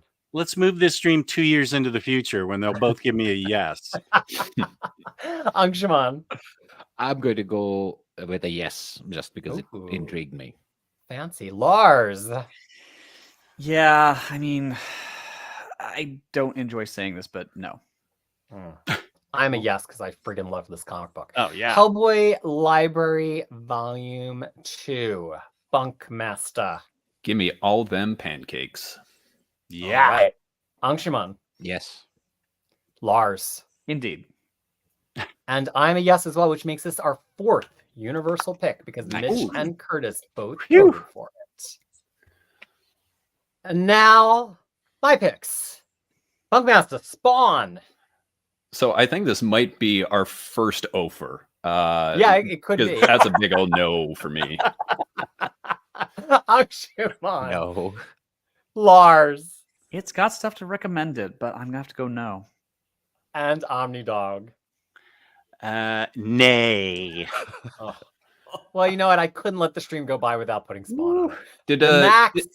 do we Volume know the 1. votes on the other two? Is this our first? They were over? both no. They were both Gee, no. I think you Saga have to was leave the also an stream over. at that point. Yeah. I think that's when you leave in shame. Well, then Omar would have had to leave the stream many times previously because we True. have shut him out for That's sure. true. Max, which by the way is the first 12 issues in this maxed out edition. BunkMaster. Yes. Angshuman. Yes. Lars. No. OmniDog. Yes, I really want to read it. I was really hoping for a Universal, but Lars breaking my heart as he always does. I Met do. Cadet U. BunkMaster. I'm very excited to experience this with my kids, but for right now, it's a no. Okay. Angshuman. I'll say yes for the same reasons as the other ones that I haven't read, and I said yes for. Love the spirit of friendship there. Lars. I don't think I'd heard of this series before you brought it up, so I'm gonna have to go no. All right. OmniDog. What book are we on? Met Cadet? You. Okay. Yeah. No, I would love to go over and read it with Bunk and his kids when they start, but otherwise, no. All right, and finally, the last book for us to vote on, TMT IDW Volume 1, BunkMaster. I'm so conflicted, but yes. Ooh, Angshuman. I'm gonna go with no, but maybe I'll change my mind once I have read it. Oh, Lars. I'm lamenting, but I'm gonna go no. Okay, and OmniDog. Strong yes. Ooh, okay. Might I ask that you gentlemen talk amongst yourselves and to our audience while I tabulate the votes? Are you gonna have to use math? Yeah, unfortunately, there's a lot of math. Sickening. Yeah. Okay. Good luck. Good luck. So, Well, Angshuman, is there a book that you're very surprised that none of us picked? That's exactly what I was gonna bring up. Yeah. I think some people have mentioned Invincible, and thinking about this crowd, that's one I thought would come up at least once. But I think a lot of the others that I was thinking of ended up being things that DC or Marvel own now through licensing. You know, I think the America's Best Comics, I would have liked to put Tom Strong on my list, or top 10, both of which are series top that 10 I is read. brilliant. No, top 10. Yeah, I love those two comics, but yeah, you can't put those. But yeah, I'm just shocked at myself because I said no to Bone, which I don't think has ever happened before. I'm just wondering if there are things that people are shocked they said no to. I'm trying to remember now. Well, Yeah. I almost did bring in Black Hammer. That was the one thing I cut. I was going to bring that in. A lot of people in the chat have been somewhat surprised nobody brought in Black Hammer. Again, still the one I regret was disqualified was Transformers Meets the Eye. More Than Meets the Eye. Which, I mean, if you've not read it, my God, even if you have no interest in Transformers at all, the artwork is breathtaking. The story is totally engrossing. The character work is some of the best you'll ever see. The twists take years to play out and are set up from the very beginning. I mean, it is a stunning piece of work. You could swap out the robots in many regards and swap in soldiers or whatever from different sides of war, and it would still be a breathtaking story. It is just stunning, and I lament that it's not available in hardcover separately. I mean, if you buy the IDW collections, you've got to buy this whole bunch of other stuff that, frankly, I just don't want to buy. But my God, what a read! But we said no. Media properties, so that didn't count. I was surprised that no one went with John DeFool from the Inco. I thought we would see a little bit more of that going on, but yeah. I debated in my mind if that was like heroic enough, right, to be on the stream. I don't know. I mean, this is one of those questions because I think it also came up of like does irredeemable, if it informs us about how difficult it is for Superman, which I think is a great point, but that's not a point in favor of this book, you know? I mean, like, Just vote twice as hard for Superman. yeah, exactly. It's like that makes a Superman, or like, you know, like Breaking Bad. I mean, it's a fantastic show with a fantastic performance, but would I consider that a hero? I mean, he's certainly a protagonist. So I think again, that definition of hero was a very interesting discussion to me, because I was definitely thinking along the lines of admiring, you know, and wanting to emulate when I was thinking about a hero. I wasn't thinking about it in that Greek sort of way, which is just any character who is the lead could be considered a hero, even if they're villainous. But that is, I suppose, that is a definition of the word hero as well. Well, and that's why I brought up the Darth Vader analogy, is because, yes, I understand that in a way Vader's journey and flipping on the Emperor is what seals their victory in Jedi. I understand that. Vader throwing the Emperor down the shaft cannot make up for the stunning atrocities he's committed. I mean, he will never be able to wash that slate clean. I'm sorry. But it can make for an interesting character arc, certainly. Yeah. Well, folks, we have a tie for the 10th spot. So I need to. We have 9 of them locked. I need to see if either of you are willing to flip, and it's a very intriguing pair of books that we have to talk about here. And actually, the same. Or do we want one to person? I think one person has all of the power here, because they're the one person who said no to both of them. So Angshuman, you are the decider between Bone and TMNT. Wow, that's unfortunate, because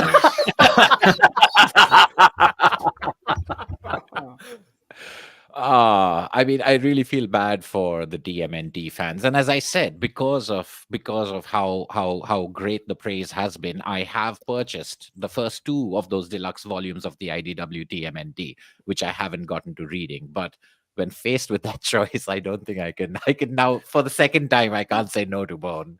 So I'll have to pick Bone if it comes down to a choice between those 2. All right. Well, there you Bone, go. There's someone in the chat saying, "Oh, I was going to buy Bone, but no longer." I mean, like, you should just buy Bone. You should read Bone. I think that goes without saying. It's a great comic, irrespective of the category. If it makes you feel any better, you weren't actually voting for Phone Bone as the hero. You were voting for Rose. Oh, okay. All right. Yeah. Well, then that's all totally acceptable. But Peter, were you saying in the chat you were hoping someone would pick Cerebus? My God! Just for the fun, just for the shock and awe of somebody picking Cerebus. You'd be like dousing yourself in gasoline and setting yourself on fire. What we've got: Universal picks, including our Curtis and Mitch, who stepped off the screen, for Hellboy Volume 2, Astro City Volume 1, Usagi Volume 9. Is it Dashi? I don't have it in front of my face now because I'm on this slide. Dashi. And The Tick. And then also strong endorsement from multiple members of the panel for the Maxed Out Volume 1, Halo Jones, Mouse Guard Fall 1152, Grendel Volume 2, which is when things get heroic per Lars, BPRD 1, and just making it Bone. Now, unfortunately, here we usually do the chat vote, but I do not have the powers to create chat votes because I am not one of the admins of the YouTube chat.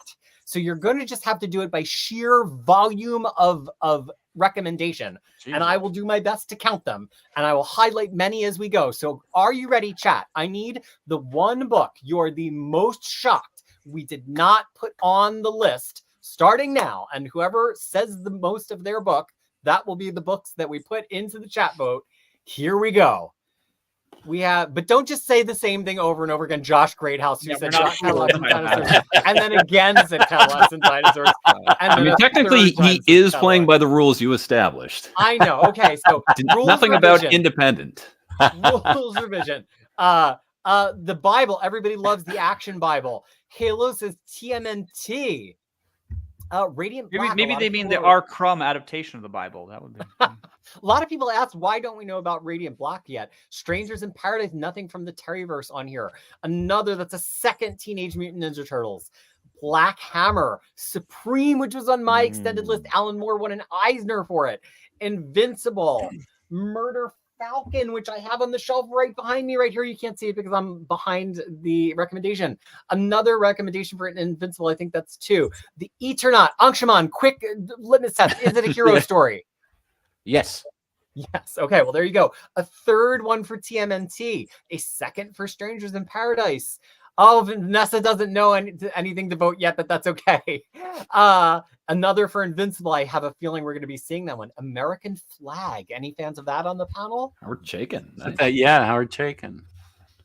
Terry Moore's Echo, which I do kind of regret that we don't have a Terry Moore book personally, but they're all kind of Archer and Armstrong. I had Exo Manowar Classic on my list until the last possible second, and then I put you in. But I almost came in stumping for Exo Manowar. What is somebody called that selection based? What does based mean?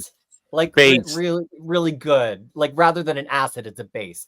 Okay, Ian good. Parker art, not really. Don't tell anybody else that's what it means. But that's how I keep it straight in my head. Because I think it's like the opposite of cringe. Yes.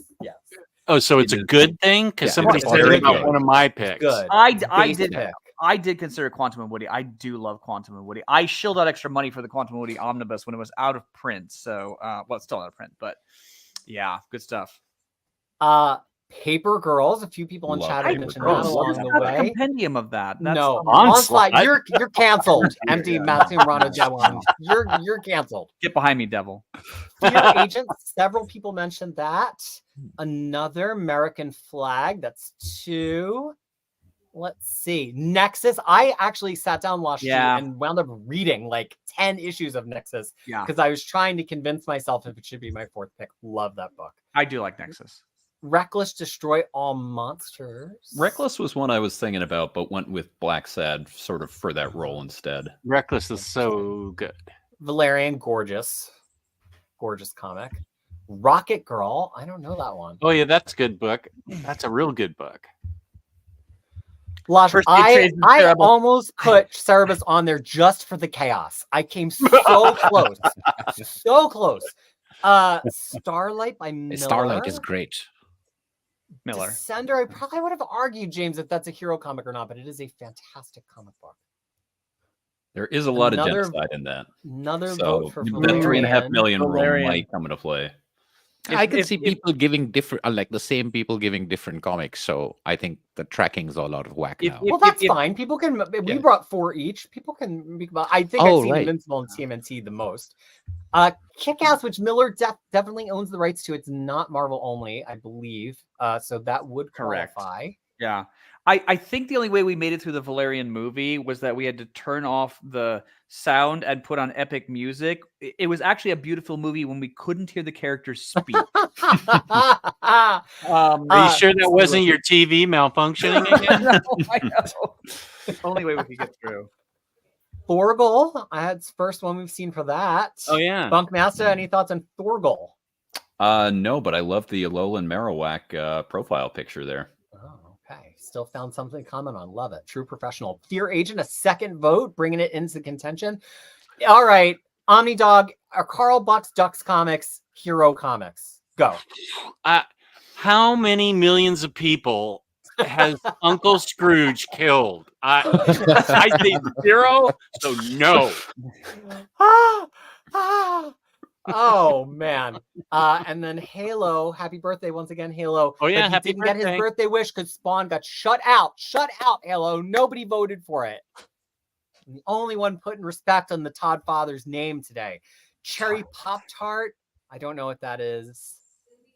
Sounds Yeah, delicious. no, You don't need to know what it is. I thought about Something Is Killing the Children. I do love that comic. It's a little bit more hard than Hero, but she's a hero. Josh says Duck Comics are Hero, so he's right. The spectrum of Hero is how many people you've killed in one side of it. Oh, on one side is Scrooge McDuck, who's presumably killed no one, except through capitalism. Who knows? And then on I'm the sorry, other but side, you don't become a billionaire without stepping on bodies on the way yeah, out. there's no ethical billionaires. Another vote for Murder Falcon and also TMNT. yes, Cherry Puff. that is an adult product. Yeah. Oh, it's an adult product. Yes, Yeah, that's why I said yeah. you didn't really need it. Yes, Okay. yes, you might as well vote for Another Ironwood. Something's Killing Me Here, and Erica Slaughter would have been on the list. All right, folks, last call. If you wanted to say something in chat, The Crow. I don't know, folks. Do we think The Crow is a hero book? Lars? It's been a long time since I've seen The Crow. My memory on it's a bit fuzzy, if I'm being honest. The book, I really recommend everybody at least Google some pages from the book. It's I don't think I haven't read the book. Yeah, it's might not be what you're expecting from the movie. I mean, is revenge heroic? Because I mean, basically, the whole thing is just a revenge story for murder. I mean, the revenge is against bad people, but we put Grendel on there, so or did we? Yeah, we did. Okay. Yeah, we did. Early on, Jean-Remy, early on, people were very shocked that no one had any Judge Dredd. I'm going to wrap up this now. Last call. What, somebody on the channel wanted to say something about Judge Dredd? Well, no, he is surprised that I didn't mention it. I am not so 100% sure that I feel like Judge Dredd fits the hero premise of this, but that's why I didn't pick him. What about Judge Anderson? Totally. She would be a much better pick. She's telepathic. Another for The Crow. Body Bags. I don't know that one. Moonshine. Yeah. Oh, Vanessa loves The Crow. Even Vanessa, we're all encouraging Vanessa. She's relatively new to reading comics, huge Batman fan, and in a very intriguing twist, drives a hearse, not necessarily professionally, just because a hearse is fun to drive. And so I love that she's still chiming in with The Crow here. And Brave and the Boys says, "Oh God, I googled cherry Pop-Tart." That was a mistake. You see? Scud the disposable. Oh, see, this person is my friend. RWB 7210, Scud the Disposable Assassin. Now we're talking some great 90s stuff. Okay, I'm gonna go away, and I think I know. I'm gonna confirm. Everybody on the panel, look at the private chat. I'm gonna confirm what I think I heard the most. Do you agree that those are the two? Yes. Sure. Is there any other one that I missed? Definitely the first one. I feel like, well, I guess we didn't hear the second one as much because people had already said it. So yeah, I think that, and maybe. Oh, okay. BunkMaster typing. If I could spell it correctly, that was one again. I said. All right. Oh yeah, I think we saw that a lot. Does everybody agree with that? Mm-hmm. Yeah. Okay. True. All right. Give me a minute to find everybody. Say something witty that doesn't reveal the answer while I find images of those books. I mean, this one was the most used, wasn't it? But in what way was it used? But some of them were not positive mentions. Okay. Give me a minute, y'all. Omar's going to come back to a stream and find out that we put that up, and suddenly we got a near mint condition. Yeah, it's just banned forever. Google cherry Pop-Tart and near mint condition comes up. It brings to mind the Elemental Sex special, which would probably count. It's got heroes. I don't know. I don't know what stunned everyone into silence. Yeah, I don't know what that book is. So, wait, sorry. We have tempted you both onto the stream with things that are generally trending indie because you were on the library show as well as the show. What is another topic that you two gentlemen could be tempted to make a return for Evergreen? The company is what I'm here for. Oh. The conversation is fantastic. Any topic, I'll try to fit myself into it. If you Marvel and DC is stuff that I don't know a lot about, but if you invite me to a Marvel and DC stream, I will do my homework. You have moved the blackened walnut that is my heart.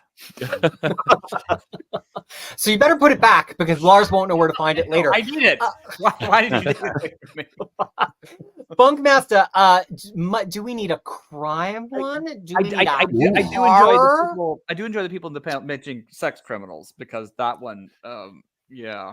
So I did think about sex criminals. They're heroes. I just finished reading the compendium. Because I read it a bit. I need to read this all the way through, so I read it all the way through. Yeah. So the genre reason that you're talking about there was why I went with Black Sad. Like before I thought of Black Sad, I was thinking of crime comics representatives, and I was thinking of First Stray Bullets, and that's a little bit too sort of like individual. You don't really get even if it's about criminals who are murdering people and hiding bodies and things like that. So hero might not work there, but it's a little bit too sort of here's a story, here's a story, here's a story. Ed Brubaker's Criminal, same kind of thing. A lot of the characters pop into their particular worlds and sort of go, but they're not really sort of hero led. You mentioned Lazarus in the chat, and that was another one that I thought of there. Favorite. I love Eve. But some of these, like, I thought like longevity and lasting appeal was one of the sort of things that I was looking at there too. And, a lot of these are sort of a little bit newer. We haven't had sort of the time to judge whether they'll be going there, but that's ultimately why I went with Black Said.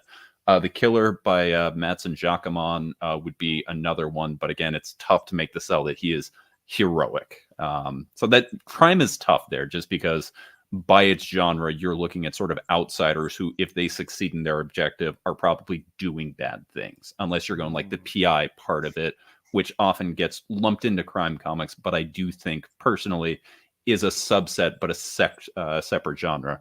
OmniDog, I was actually a little almost talked me into Dick Tracy. I was going back and forth with Curtis about, is he a hero? Is there one collection that's a strong enough collection? And because I love Dick Tracy, and because of course Madonna was in the movie, and Curtis almost got me across the line with Dick Tracy as my fourth pick. I was wondering, OmniDog, if you were going to have Miss Tree on your list. I definitely thought of her, but and I was going to, but I got too caught up in the superhero thing instead of the hero thing.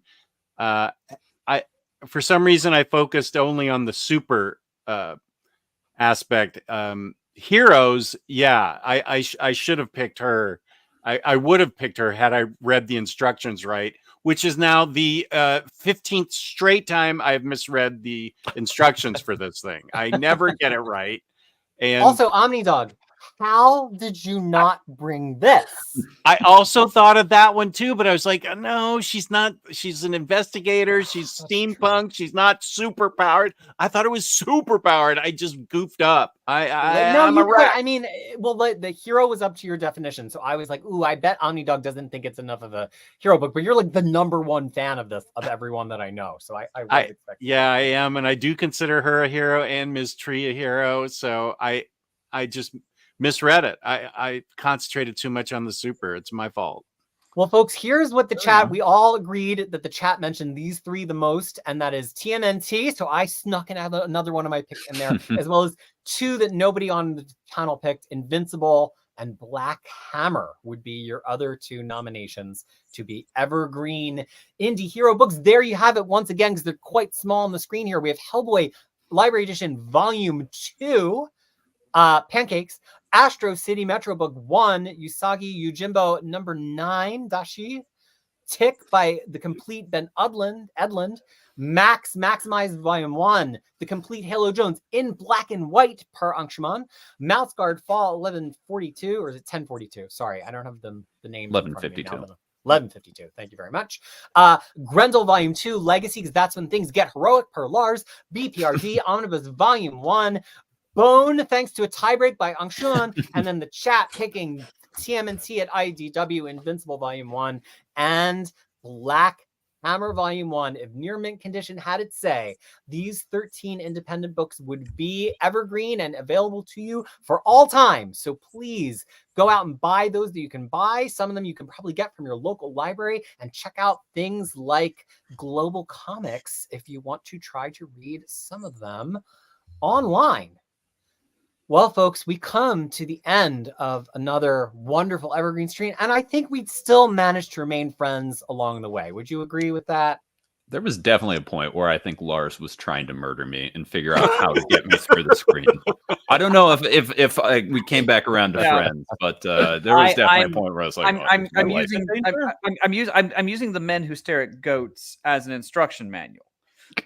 Trying to kill people with my mind. I've started with goats and it hasn't worked, but I just think my goat trauma, because we've talked on the channel before about my goat trauma, I feel like one day I can stun it dead, and then you better watch out, because Yeah, if there's going to be anybody that I'm going to allow to have mental powers in this world, I don't know if we need Lars to have the psychic powers. I We have can a give him feeling some that other kind of superpower. It'd be the a lot more 3.5 interesting. million corollary will disqualify Lars from being a hero at that Yeah, point. Iowa will be gone. Des Moines voiceover. Well, well, by the way, there's one last note. So, yeah, I was looking on my shelf as to what to pick, and my favorite comic strip ever is Bloom County. But I just, yes, me too. But I couldn't get there on the hero angle. Although, there we go. Thank you. Those are the pointers. But I did like Opus does assault a mime with a pimento loaf, and you do think that's kind of heroic. Who among us hasn't wanted to assault a mime with a pimento loaf? I And have don't heard forget- whispers in the willows that we might do a Evergreen comic strip panel. Is that something all of you? Oh, look at Angshuman's face. Jess has gone catatonic. Possibly Probably coming should early in invite Curtis to that one. I don't Oh, yeah, think that I have was- much to say I about feel that. confident we should make sure he's there. Yeah. Curtis would be team captain on that one, as certainly. So, folks, let's just say our farewells and be sure as we go through the five of us to let them know where these people can find you on the wilds of YouTube. Although for our viewers, it is also all linked in the description of the video, as is the link to, let me say, the Near Mint Condition Patreon. This community is amazing. We're all members of this community. Everybody in the comments is, and as much as we love to have Omar here for every stream, we're very happy to be here, holding it down in his place while he is taking a brief break from the channel. He will be back soon enough. But And if you want to have these, smash the like button. Check out the Patreon for as little as $1 a month. You can be part of the community, and then for I think a little bit more than that, you can join the Discord and be part of this sort of chaotic chat 24 hours a day, 7 days a week. But now let's talk about those of us who are on the screen. BunkMaster B, where can the children find you when you're not on this fine panel? So I'm Angshuman. You can find me at For the Love of Comics, saying really good words. That's if you like the words I said. If you didn't like the words I said and you want to come yell at me about it, you can find me at BunkMaster B on Comics, where I talk about comics and get yelled at. And also a regular feature on the adorable OmniDog channel. OmniDog, why don't you go next and tell us about you, but also where we can see BunkMaster with you? You could see me and Bunk on Crime Corner talking about comics like Ms. Tree. My channel is OmniDog's Vault, and I do a lot of videos on there. I will be also on Saturday morning on Near Mint Condition with Dom from 11 to 1. We are taking over that, helping Omar out. And then at 2 o'clock on Saturday, Jessica, that sweet little girl, turns out she has a taste for horror. She and I will be discussing horror movies at 2 o'clock this coming Saturday. Thank you. Peace and love. I also have a Discord that's a lot of fun and Instagram that I ignore. All right, moving up from him, Lars, the Norwegian assassin. Where Yes, can people find yes, you well, off the panel? Yes, I am BunkMaster B, which is a term I don't think I understand. But it Well, might because you're be broadcasting from your bunker. Yes, that's how true. you got the It nickname. might be a little bit kinky. Could be. But no, I'm Lars Pearson, the Norwegian assassin, editor-in-chief and publisher of Mad Norwegian Press. And when I'm not talking about comics with Lance Parkin, I co-write the definitive Doctor Who timeline, A History. All right, check him out at, is it madnorwegian.com? Yes, madnorwegian.com. Yep. All right. And finally, Angshuman, where can we find you? New Delhi, India. If you want to Not come today. say hello. Yeah. But not today. I am traveling, so therefore I don't have my camera, my setup, etc. But I'm on For the Love of Comics here on YouTube, and I'm pretty much only on YouTube. I do have an Instagram account, but that just tends to get updated when I have a new video up to say, hey, go to YouTube. But I'm also someone who makes videos mainly by themselves, although I've been enjoying myself in these collaborative environments so much that I'm looking forward to joining other people on videos as much as I can, which is my resolution for this year and the next. So Wonderful. invite me to your channels is what I'm actually saying. I have heard that. I would and love noted to. it. Yeah, we're not big on subtlety, so you just got to go for it. You got to Yeah. just really put it out there. Well, and I am your special guest host, Crisis with a K, as I am known throughout the comics-loving internet. You can find me primarily in text. I know, you have to read just like comics at crushingcrisis.com, where I have guides to how to collect over 150 Marvel characters and teams, as well as DC, and some of the indie comics we talked about today, like Spawn and Teenage Mutant Ninja Turtles. I also have a Patreon that helps support that and keep it running. And I do have a YouTube channel that I haven't been on for about 3 years, but there are whispers that that might be changing sometime soon. Until then, I'm an exclusive feature here on Near Mint Condition. So for everybody on the stream, from the Near Mint Condition family, and on behalf of the Uncanny Omar, thank you so much for watching our Evergreen Indie Hero stream. And we will be back with more Evergreen streams soon enough. Peace and love, everybody. Thank you. Peace and love.